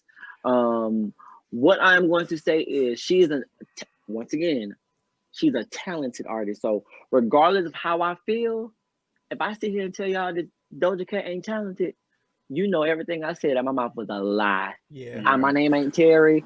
I don't have no music. I done scammed and robbed. Called my name ain't JT. Terry. Look, You know, anytime like- you make a dumbass song like "Moo" and the shit actually slaps, like, But people knew her before Move. Like yeah, her. Purr Like, I was remember- great. I remember No Police. That was Yes, my that first was time my ever- shit. The whole EP was it No for me. Police. I remember that one song. And I was like, damn, whatever happened to that girl? And I used to always like randomly go, you know how like you randomly just go check on YouTube and see the person. Like, I'm just trying to see what they got going on. She was making shit. RCA was a little insider. I'm sure this ain't no secret, but I was told by one of my peers that RCA was going to drop her because she had already had a project out that I didn't even know about Amala. before the other one came out, and I loved it. they was going to drop her. I can't But my believe thing that. is, when she made Move, see what I'm trying to say? As independent artist, let me tell you about what the best thing about it is. I went to Texas University where I learned music management and recording business from Matthew Knowles at Texas Southern University. Shout out to Texas Southern. And he gave us insider information on like how the music business worked. And I took that into my mindset, and I thought about Doja Cat when I was just looking at her situation. It's like they were going to drop her. But once she made that one song, Matthew Knowles always said it take that one song. Oh yeah, that's what to anything. change everything. He said all you need is that one. He said I don't care what y'all doing, but he said it takes that one song to change everything from you. You get a one number hit record, trust me, that could change your life. And I always remember like it only takes one. It don't take two. It don't take three. You ain't got to be greedy. It takes one. So if you can make one, that is an accomplishment because some people can't even do that. So when you got a hit, Move was a joke, but Doja knew like watch me make some stupid stuff and watch they like it. Low Doja, key, I don't think But she she gave a was fuck too about whether artist. they were gonna like it or not, because that's the type of shit she does. Like, She did that just- shit on Zoom. She's like, She did that shit with MacBook photo booths. She was like, oh. But what I'm trying to say is she's such a creative artist. She loves her. She put so much work into the words and visuals. And it's like, y'all ain't even listening. So let me get y'all attention. Moo, moo, moo. Bitch, I'm a cow. Bitch, I'm a cow. I am a cat. I go, you know, it's like she just like got their attention and she changed that for her. And then guess what RCA did? Oh, she's ours. Oh, she signed to us, you guys. She signed to us. Yeah, let's call her. Let's go. Let's get on the phone. Let's go back to the drawing board. Email her. Crazy. Email her. We didn't pay her. That's crazy. Oh, you just that's forget how you they have an do. artist. Forget you have an artist on their roster, and it's like, oh, she been on us. Great. We're going to work on this because now she is a global sensation. Like Rico Nasty did a song because her son liked the Move song. She was like, I did the song. It was an easy yes for me because my son loves the Move song. So I went ahead and did Tamara so I could go ahead and show my son, like, look, I'm with the Move girl. You know what I'm saying? That's what it was. So with Doja Cat, when you think independent artists, you think about these artists that are super, super duper creative and want to like give their all and sing their hearts out and give great concepts and they got no push. It's very stressful. It's very disrespectful. And you got to really work hard to get that. But if no one's giving you that yes, it's terrible. Kehlani, I love her to death. She got so many opportunities, but she still has to work for them. She was on Americans Got Talent. Yeah, America's Got Talent. With Nick Cannon, and Nick Cannon remembered her, gave her the opportunity, paid for studio time, hooked her up, and that's how that worked. You have someone believing in what you're doing. You got to have someone that says yes. And sometimes you're not going to get a yes. You're not going to get a yes all the time. So you got to keep working hard for your yes. And that's what I mean about I wasn't ready. A lot of people was not going to give me my yes. They was going to give me yes, model. Yes, be an actor. Yes, be funny. Singing, Matthew Knowles told me I should just be a writer. And I remember when I opened up in Houston, Texas, early this year, And my friends came through and they was like, I remember you, and Matthew Knowles told you should just be a writer. And I was like, yup. I feel like Remember there's he so said many. that? I feel like there's so many people's story that used to write, but now they're in the limelight. Like I think I Love look it. at that so much. Like these people say, no, you're better behind the scenes writer for people. I thought about that early Victoria. on. Victoria, yes, like She was Victoria literally a writer for a finally long time. got her chance. Like I was like, thank you. I've been listening to her, and now people are starting to get that way. I think because of Ariana Grande, of course, but I'm wanting her to get her shine. The last question I have for you is: do you feel it is easier to be a rapper, a gay rapper, or a gay R&B singer? I think anything gay, you're getting destroyed. Mhm. Just simply because people are not ready for that. Mhm. Sometimes you have to realize that you live in a certain type of world. You First of all, you live in a white man's world. Mhm. Second of all, you live in a man's world, a white man's world, and then well, that's two things. Straight. And then you live in a heterosexual world, and that's on all the spectrums where now you're just not talking about white, you're talking about black too. I'm from the South, y'all. Y'all know how it is. You can't wear nothing that was not part of your generation without it being gay or labeled as something that is not them. Because people Mm. will always try to destroy something they do not understand. You Yeah. this, you that, you're going to hell, you're gonna die, somebody gonna kill you, you're gonna get hung. Don't do it. And then when it happened to you, them punks, them sissies, them this, that, that. It's like, Ooh, is that really child. necessary? Is that Punks. really necessary? It's a lot that goes into it. I think it's very hard for the guys, not for the females. I Mm. think female um Oh yeah. artists like Kaylani, Victoria Tiana Monet, Taylor.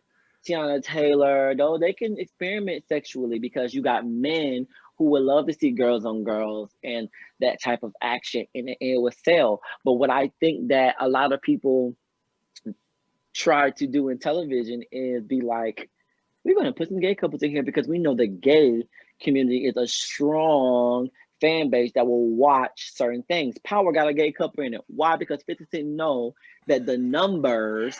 Didn't know Don't that. say Didn't his know name on that. here. We do not speak Curtis Jackson's stage name on this platform.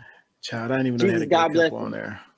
But they do that. They like to It's a they token. like to It's the token thing capitalize. though. Yeah, they like to capitalize off I hate that. men being sexual and rugged and low key and scandalous, but they don't want you to sing to them. They don't want you to sing a melody. They don't want you to rap. They don't want you doing that. Let us Oh do that. Y'all go wow. do the TV shit because you're dramatic. You need to be doing drama. We don't need to hear you singing or rap. But for black gays, I think it's harder amongst, and for black gay males, it's very hard. They always Sam Smith can do it and it'd be fine. He's they white, always have But to come out. Like they have to. I mean, look at Avery Wilson being bisexual. You bisexual. look at Lil Nas X. Like they always have to come out. Frank Ocean, great example. By the way, shout out to him for breaking the mold because wow. Mm-hmm. but even when he did it, it was very like thinking about you is about a guy now. Like what? Yeah, I don't Forrest even But them listen to Gump. the niggas, song they no love the more. music though. They were like, I don't know, It took like, time. Yeah, it took time. Yeah. Like, man, fuck that shit. He gay, I don't give a fuck. Because they knew they was in their room like doing the dirty and shit. And they couldn't help it. they loved He's it. just that talented. They loved it. They was like, no, Yeah. he already penetrated my heart, my soul. Like I'm already invested into his music and his writing, and I can't unsee it now. Yeah. Sorry, like I love him. So I'm just gonna go along with how I feel, and I'm gonna ride with Frank versus.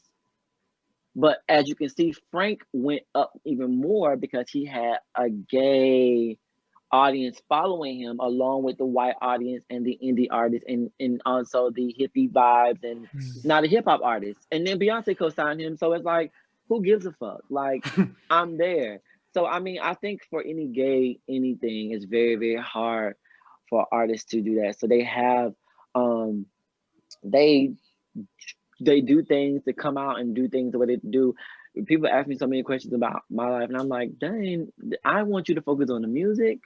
And as soon as I say he, or if I say she, and a song, then that's what I don't think I write songs for a box. I think I write stories. I don't think I want a white person to be like, well, I don't relate to love in that way. I don't relate to reporter and detective. I think people can relate to those type of things because there's been in Love that situations song. where, thank you, where there those situations are there, and that's why I love Frank Ocean, because Frank Ocean gave us American Wedding, which I one of my favorite Frank Ocean songs, and I just thought that was just very clever, the songwriting. And so for me, I just think it's harder for both of them. Santana's got Walk, which I think is a hit. Um, Yeah, it's not shady though. I uh, heard the lyrics. It's not even. He didn't throw any He didn't throw anything at our Thanks last for episode. clarifying that, because Our I'm last scared to episode. listen. I'm scared to Last listen episode, to we well, talked about that. He didn't throw shade at Roland Ray. well, it. my barber, we had the same barber. Me and Santana Mm. had the same barber. So I was just talking about this yesterday because I got my haircut for you guys. Well, Thank even though I have you. hair, but I Yeah, I was was like, like, you got a hat on though. no, We I can't have even. braids right Oh, now. yes, come on here. It's just braided. But it's usually curly. But we was talking about it. And first of all, the song was written. If you follow Santana and like JT and stuff, you will see where they'd be like Wrangler when they was talking about that car. It was Alive or something where Santana was talking about JT's Wrangler. You in that Wrangler, and he was doing that, and that was the day that he wrote Walk. So that was like 2 weeks before they even got into it with Rolling Wayne. So Mhm. it was already done. Ah, Thank let me go So you. ahead and add it's to my not. library, It's child. yeah, it's not I don't it's not targeted, but Walk, in my opinion, is a hit. We was talking about that is a hit. But Santana Smart, his team He or the is. people that He is. I was talking to, was like he thinking smart. He was thinking TikTok. He watched how Savage did what he did, and he wanted something that was gonna do good for TikTok. And what's not Walk. good, then walk. You know what I'm saying? Santana's from Florida. He's from the A50. He know how it go. So I think it's very hard for a lot of artists. But Santana is a North Florida person, so he got that North Florida flow where he's like, it's not going to stop me. I'm going to push through. But he's a Floridian, so he's tough. So I feel like Santana is like whatever. Like y'all don't like me, y'all ain't gonna like me. But it is what it is. I just think that when you give a fuck is when it matters. Like when you let somebody get to you, is like that's when they got you. Hmm. Why do someone who don't like you matter? Why would someone who's not going to support you? Why would you give a fuck about what they have to say? Like you not gonna listen to my music. You're not gonna shout me out. You're not buying it. You don't know nothing about me. But that's the problem with fame and success. Sometimes you're just so famous where people like you're trash. Like, have you heard anything I've done for you to call me trash? You only known about my fame or what I'm famous for, or what went down, or what this and this and this. So for any gay black artist, it's very difficult. If that it's just something that people will be like they're not ready. But somebody they told me yesterday that they think Santana might be the one to break it for the rap. Absolutely. I don't have You a Yeah, doubt know, about that shit. I I don't don't. either. I really I don't. want Kid Ken though. I want Kid Ken to like get up there quick too. but I just think that it's amazing. I'm very proud of his work. I Me don't know him too. personally. Me too. I think if I met him, we would have a great time. I think we would have so much laughs. A lot of my friends are friends with him and cool with him. I like to see myself as being like a Kaylani of the indie world right now because she just so like cool with like so many different people that you don't even know she kicks and hangs with or she know of and know them. I don't know Santana, but I know my friends was at his house. He got a mansion. You know what I'm saying? Here in Atlanta. So he's doing well. Like Santana's doing great. And I think we should celebrate him and uplift him I do because too. they do the same thing to Sam Smith. And they, it's just no disrespect to, and I hate trying to compare another artist and trying to like I'm trying to belittle him. I'm not trying to belittle any other artist by uplifting another. So I just want to make that clear. But I do think that a lot of people they just got so many opinions, but they don't have nothing to like give. They just like this talk shit. Like when North Florida Flow went viral on Facebook, all I got was just funny jokes, and that's when I realized, oh, people ain't saying they don't like it. they just want to be funny and they just want to go along with the punchline. So while I'm just responding back like, oh yeah, well thank you for watching with an attitude, they like, bro, I honestly like the song. I just thought you look like, you know, they were saying I look like the Black Jonas brother. They was like, what kind of Disney Channel shit is this? What kind of gay shit is this? It was just like, fuck. The first time I do something that's viral, I'm getting dogged at. And the first thing is I can't show my teeth because that's gay. Like I hate people label everything gay as being bad. Being gay is a people. There, you know, it's a thing. Not everybody. I had to tell my dad that too. Like, watch your words, bro. Like, you got out of jail. Somebody can call you gay. You know what I'm saying? Like, stop trying to label. Stop trying to label everything gay as being bad. And that's why in my Food's Paradise video, I did the brotherly love pose because I wanted to show masculinity, because I wanted people to feel comfortable with masculinity. Sometimes a father and son can't hug and show affection. For the Southerners, I don't know about everybody else in the world, but I know down here, That's common. That's weak. That ain't manly. You know, we don't hug. We don't say I love you. My dad said my granddaddy never told him he loved him until he died. I was like, damn. He about to die. He love you. So it's, you know, I want to change that for myself. That's why I say, like, I'm still growing. I don't think there's a lot of things that people have saw from me. And as I grow, my story grow, my experiences grow. The people I meet, and I'm like, oh, I'm gonna write about your life. I'm gonna write about your life. I'm gonna write about your life. I'm gonna apply it to my life. And I take these different stories and I find to myself or whatever it will be. But, you know, I just think that it's hard for every gay Black artist, but I don't think they give a fuck because they still do it. I mean, they do it anyway. You gonna push through? Yeah. Like, okay. So then that's what I'm gonna do. I'm gonna do what I do. You know, so God bless them. And I like I said before, Lil Nas, Frank Ocean. Now I don't know if we can. I don't know if it's the end of the segment, but I do want to say one thing while we're talking about Black artists, and I have to ask you guys a question. Okay, so Steve Lacy doesn't love Black men. Yeah. Tyler the Creator doesn't love Black men. He likes white men, and you know, God bless their souls.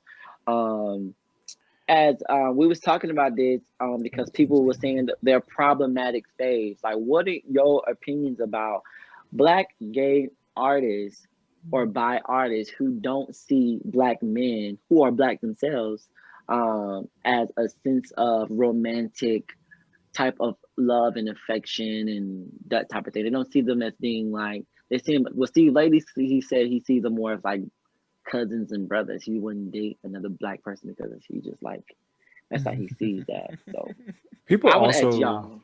Yeah, people also put Frank in that conversation as well. I don't remember Frank ever saying that. Yep. I don't remember he likes saying European looking men. I want you to go first, Devin. Why? No. Because I'm very Black. I like it's a problem to me because like I do love Steve Lacy. I do love Frank Ocean. I don't care for Tyler, but it makes you upset when I see these, when I feel like I have representation and then they don't even love themselves. I ultimately think of that. So it kind of is like a bummer and it's like a slap in my face. Like when I feel like I have, it's like they also have to, you know, stay in the mainstream and main light, and they have to like, you know, cop out and like throw us under the bus.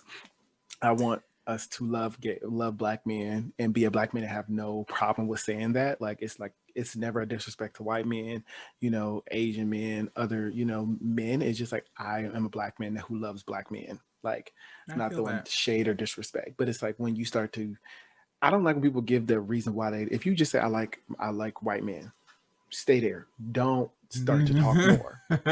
There's always some stupid shit. Don't, if that's your preference. But they're gonna ask you why. They're gonna be like, but why? You think they're gonna be like, why just like white men? Always ask. It's gonna be like, why? And I think So first of all, they haven't met me. That's my first. And I mean that. Secondly, I have always said, I've said it on this platform before, maybe more than once, that I think especially famous Black gay men make a subconscious decision to date white men because of its political, RuPaul, its social Karamu status. It certainly does elevate people's social status. I mean, I think, and it isn't always purposeful. Like, I really do think it's subconsciously. Shanti. I mean, you date and marry white men, and then it opens you up to Resources. mainstream. It just does. I was disappointed to find out that Steve Lacy only dates white men, and the same thing with Tyler the Creator. However, at this point in my life, I don't think that I can spend too much time thinking about it, because it's going to keep on happening, you know. And I can only hope that one day. I mean, Santana loves black niggas. I mean, you know. Oh, I thought you were saying he like why what's it? No. I mean, so the more we see it, right, the more we open these doors, the less we're going to see that. I think the more artists we get who are black and gay, the more we won't have to worry about this shit, or at least it'll just be evened out, so we don't have to look at people like Steve Lacy and be like, damn, I wish you like niggas, because we're going to have a whole bunch of other black artists who do. They like niggas. Well, you know, that's I just want to, as an artist, it's hard for me to like give an opinion on that, because I don't really care about what it is that their preference is. If their music, I mean, like I said before, it does make you think about what are they singing about when they, who they're singing to. When they're saying something like, you know, if I don't think I ever heard him say shea butter, but I just think it's weird that white men love black men, but black men don't love black men. But they see the beauty in you, but you don't see the beauty within yourself or the people that's around you. I think that it makes you be like, what? So who are you singing to? It's very weird. It's weird. So it's like it almost like, but that's the thing. People separate. They be like, well, I just love his music and I don't care. Like he could be singing to the birds. Maybe he's singing to the birds. Maybe that's not that. But I like Steve Lacy's bass guitar. Let's just be clear on that. I love his aesthetics. I love the look. 70s funk. I love funk type of vibes, like doom doom doom doom. I didn't even know I didn't care for him. I just like his music. Like he did wonderful things for Raven Lenae's album Crush. Yeah. EP. I love his look. I think he's such a great he has a great aesthetic. I love his look. It's like a rocker. I think of like Jimi Hendrix. Like I immediately go to Jimi Hendrix. He's very festival, and I would love to meet him. I think he would be a cool person to be friends with and to like kick it with, because he wouldn't. I mean, he said that anyway. Right, yeah, he said, so that worked. It worked. It will be. I think he will be a great person to just be like, well, why, friend? Why you don't like? And maybe get a little bit more depth conversation without him feeling judged about, you know, because you know a lot of, especially when you're not in the South. I noticed a lot of people like West Coast. People like to say they're not black enough. I heard Willow Smith say like, "Oh, the black community shunned me and Jaden," and I think that's very weird. And I think where I'm from, I don't think we shun them. I think they're like they black, you know, as hell, but they don't really. They feel like they don't get enough support from the black community, and I just think Steve Lacy maybe he don't feel like he get enough support from the black community. I'm a push on that because I know black people. They look at they experiment. Period. That's the first thing. They come out, they step out of their box. Willow, Jaden, Steve, like all of these people, even like Frank. So I think they get that because when they're experimenting, sometimes black people just like cookie cutter. I want you to be a hood rat, or I want you to be a hood rat. I want you to talk about like, you know, real like love, sex, and all that. But when you start to not do that, then it's like, I disagree. Wait, let's get it. I mean, I have not seen that lately. I think in the last 5 years, black artists have been able to be a lot of different things. Rico Nasty is not the first thing. Like Baby Mother is not what I would have expected a black, you know, female artist to be. I don't think that that's true anymore. I think it was true at one point, and I think it's often true for R&B. But for the other genres. But I think that comment was made for in the past. I don't think it's made for right now because, like I said, Willow that's her thing now. Willow is experimenting. Jaden's experimenting. So I think they were talking about in the past. When they were also in a genre, I think, that was just really far outside of the radar. Like, I had to really get into Willow's album, the last one, but I had to listen to the other ones, and I was like, this is really, I'm going off on a ledge with this one. I ain't never even listened to this before. But that is a black experience. Y'all don't understand that when you are able to step out of the norm and jump into someone's head like Willow does, she takes you to that unnormal, familiar place. But people, for some reason, they want to just stick to basic onomatopoeias, and I don't understand why. Look at But Chanel Monáe. I they loved won't her open shit. up. They Yeah. won't open up and express themselves, and that's the conversation that Dawn has to have with her heart every Yeah. single time. Like they're Yeah. black women and black artists, Mm. queer artists, should be able to expand themselves and be in these rooms and be also appreciated equally because they are working hard. Independent artists work harder than major artists. I don't care what you say. Me I mean, personally, nobody's backing them. I Nobody's got on backing a them. tour with 4,000 followers. But God is what I say. You can't tell me God ain't good. You can't tell me that hard work don't pay off. You cannot tell me. I'm sitting here with Taylor Parks, Come on. Speak it.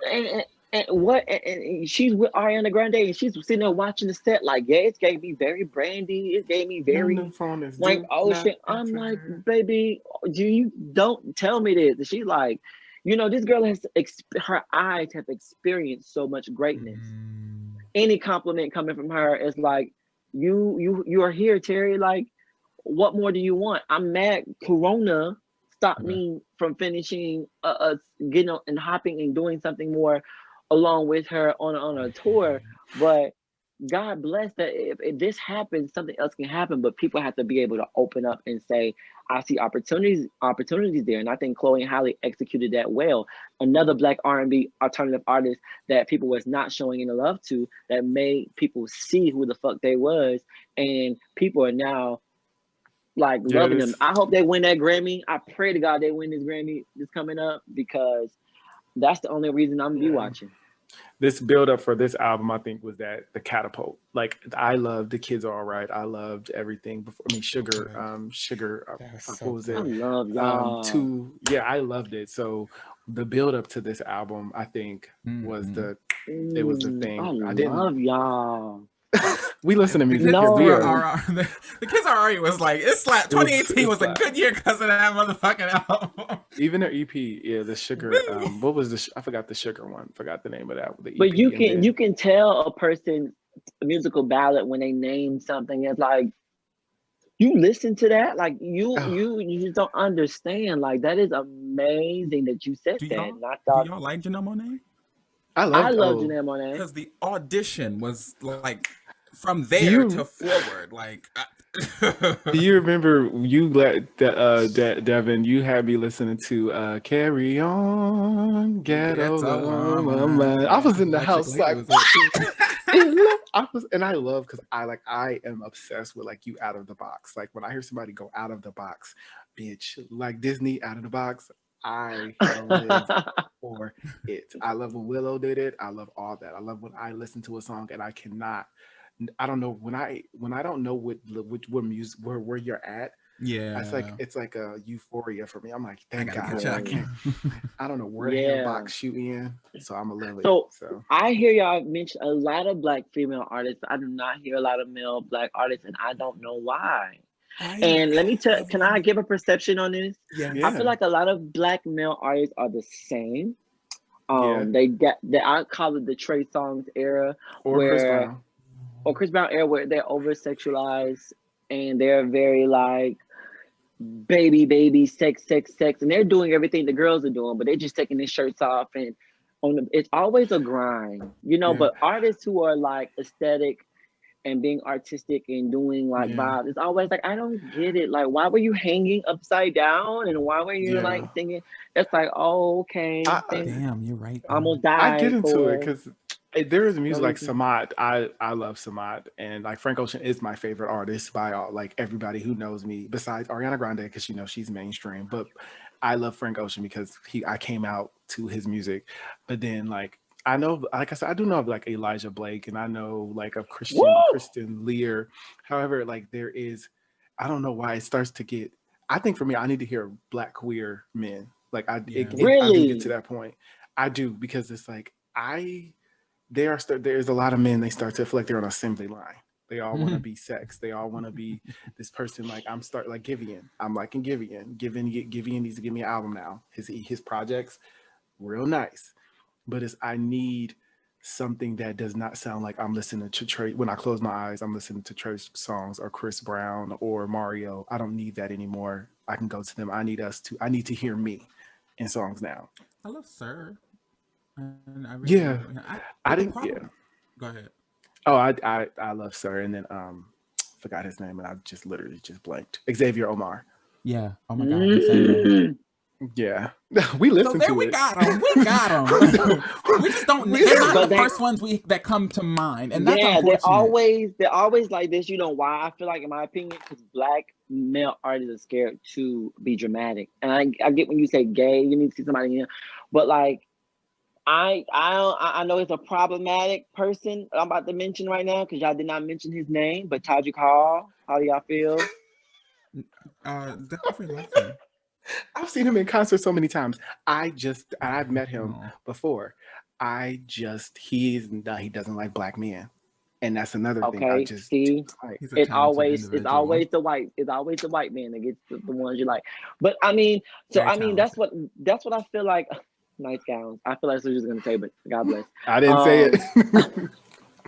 but I feel like that's what it is. I feel like a lot of male artists are very afraid to be storytellers because they're gonna get that gay Yeah, gay thing tagged to them, and then you get thrown into this box, and then people are like, "Well, ain't he gay? He ain't gay. Oh, my bad. Well, we already wrote that article, so too late." You know what I'm saying? Like, people going to throw you in that box anyway. Like, black people can't go number one on regular radio. It's only on urban radio where you hear about Tamar Braxton number one on urban AC radio, or Seven Streeter number one on urban Seven radio. Streeter. But Ariana Grande is like number one on, American radio, pop Yeah, radio. So it's very weird. Like, I and just feel she like has a lot of black women male behind artists, her. I'm looking and through Ariana my. Grande is R&B. Like, she's R&B to me. She just, like you said, her songs are just, I don't like, because they're coming from black women. No disrespect. But she, Victoria That's it's true. Monet, That's true. it is. Flo I did However, like Park, her they're when she coming just from black popped. women. yeah. However, because I know we going in, she does not exude R&B. She can No. sing by all means. She is talented. We will Yeah. give her Definitely. that. But if she okay, so ghosting, right? Or in my head, if you hear Victoria Monet singing it, Taylor Park singing it, and Ariana Grande, it will be three different complete songs. But like Taylor and Victoria will have that sultry thing. Yeah. Ariana Grande is trained in it. She can't add what I think like go into praise and worship. I can't see her doing that with an R&B You song couldn't never. like Fantasia. The bitch can take off them shoes and You know what start I running mean? around the stage. Tamar running around the stage. Keisha Cole, Mm. the girl got fish fry going all over the grease all over the place. So it's just Levin Kali. Mm, But I thought it was always interesting. Like, yeah. there's a not that people don't pray. So when I saw that the R&B category was all men, I was like, oh wow, because I initially thought it was gonna be all females anyway. I didn't think it was gonna be. I didn't think it was gonna be any girls. Masego. I could have said Oh, Masego. Masego, yes. Pink Polo was it. Pink Sweats. We just dropping names. Don't Pink play with Sweat. Pink See, Sweats. no, I want y'all to drop names because this is what Black Boy Oh, Joy is about. I I'm feel looking like at my shit. I will love, and I feel like everybody feel like it's been a man's world for a very long time, but it's a different generation. I feel like Yeah. black men, black gay men have Lucky Day. uplifted these. Sorry. You when I go on a roll. Good. That was good. That was a good one. Yeah. Has uplifted, black women and helped them get to this level. And I feel like Yeah. now, even when Tiana Taylor said like all I see is dick coming down the category, it's like, damn, T, like let guys flourish. Like, I would feel bad if my name was on that nomination. Like, fuck, like I'm mad she didn't get nominated, but it's like I don't know why right now men artists, especially R&B male artists, are not the forefront in your head. And I think because their aesthetics are becoming the same, and I think I don't get it. But hopefully, I'm gonna do me, and I'm gonna grow, and I'm gonna do everything. My next video is gonna be for Urban Dictionary, and it's gonna be given very P Valley, Love that very song. That is mine. very very Dawson's Creek, very Riverdale. I I fuck with want to that. tell this story of what Urban Dictionary is actually about, because Urban Dictionary is, I like to call my ghetto love story, because I love when that you think song. about the Urban Dictionary, you think about the what you're doing. If you actually look it up, if you type in WYD in Urban Dictionary, they have mating call, fuck boy call, late night text. If you look up chill, you see like dating, low key dating, fucking. Oh, can I say fucking? Yeah, we don't get monetized. Okay. We don't get monetized. On YouTube. Hunching, like we like to say in the South, hunching. That kind of thing. So I really want to express that, show that vibe where you know, everybody has been in the Urban Dictionary type of setting where, you know, all we did was just chill, and you know what I mean by chill, you know what I'm saying? So it's like, I want to show that, because when you think gray sweatpants, what you think about? Ick. When you think about this is the real thing. Oh, sorry. when you think about, no, for real, when you think about girls wearing their tights, you think and got a bag, that's their whole bag. You know, they're not, you know what I'm saying?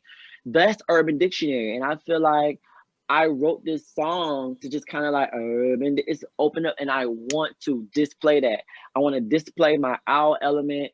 I'm looking to everything. I was talking to my manager. I was like, I want FX effect. I want my eye to turn into an owl eye. I want stripper pole. I want black as fuck. It has to be shot in Houston. It has to have this aesthetic to where it's like, Terry, we here. They got to see the side. You know, Beyonce does the South Side.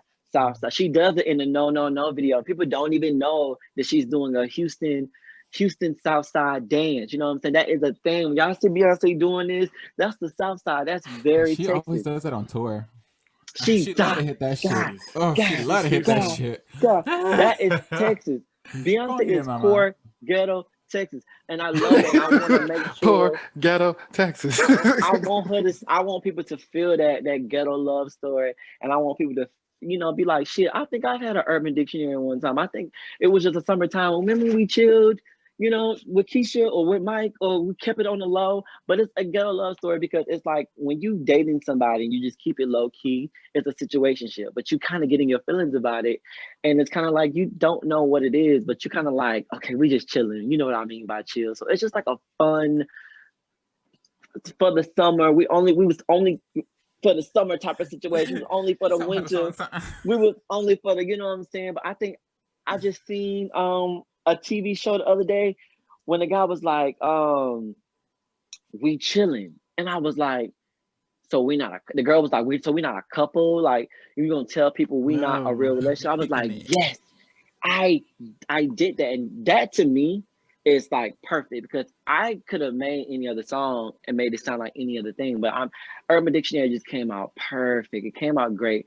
So, you know, as an R&B artist, I want to expand myself and hope that people will grow with me and allow me to show that creative side. But you know, I'll spend so much money on this video, and no disrespect, it will get like 500 views, because it doesn't really have that push. But it really take these platforms like you guys, meeting with you guys, people grabbing your audience, them like, hey, I liked him, I didn't like him, I thought he was trashy, I thought he was talkative, I thought he was whack. I listened to his music, he talked way too much game, and the music wasn't even all that, it wasn't snapping.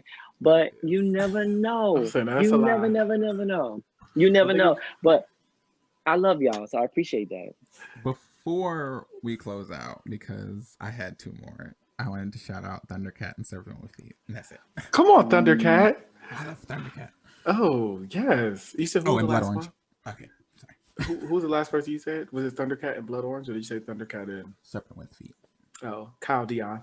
I would like to shout out Jordan Bratton. I don't know if y'all know who Jordan Bratton is. Jordan Bratton. I haven't listened to him. I haven't listened to him since 2016. Wow.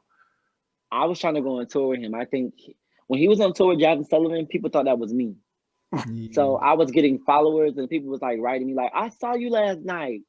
I said, what? Like, you saw me? Like, aren't you on tour? And so when I that's how I was introduced to him. Folks, like, they thought it was me, and I was like, wow, he's very much like a little Terry Bry. He's very much, and he's an Aquarius, so we both Aquariuses.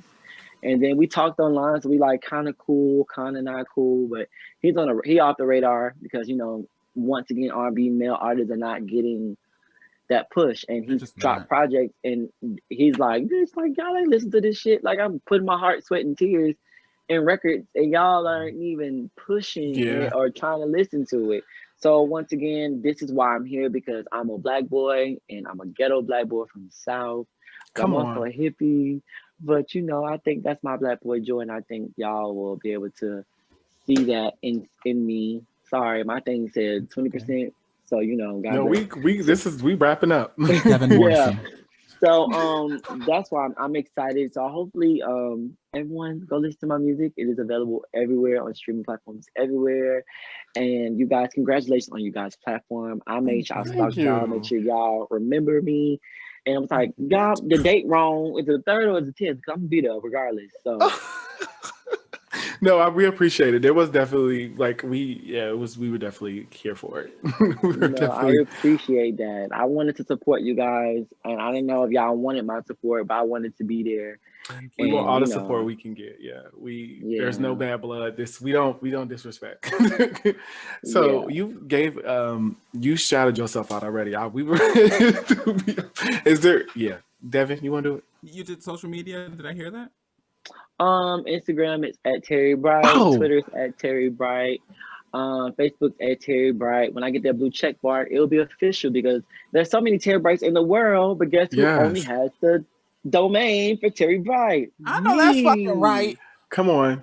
My apologies. I thought you literally shouted out yourself, but you said all on all music. streaming platforms. It was some music. My bad.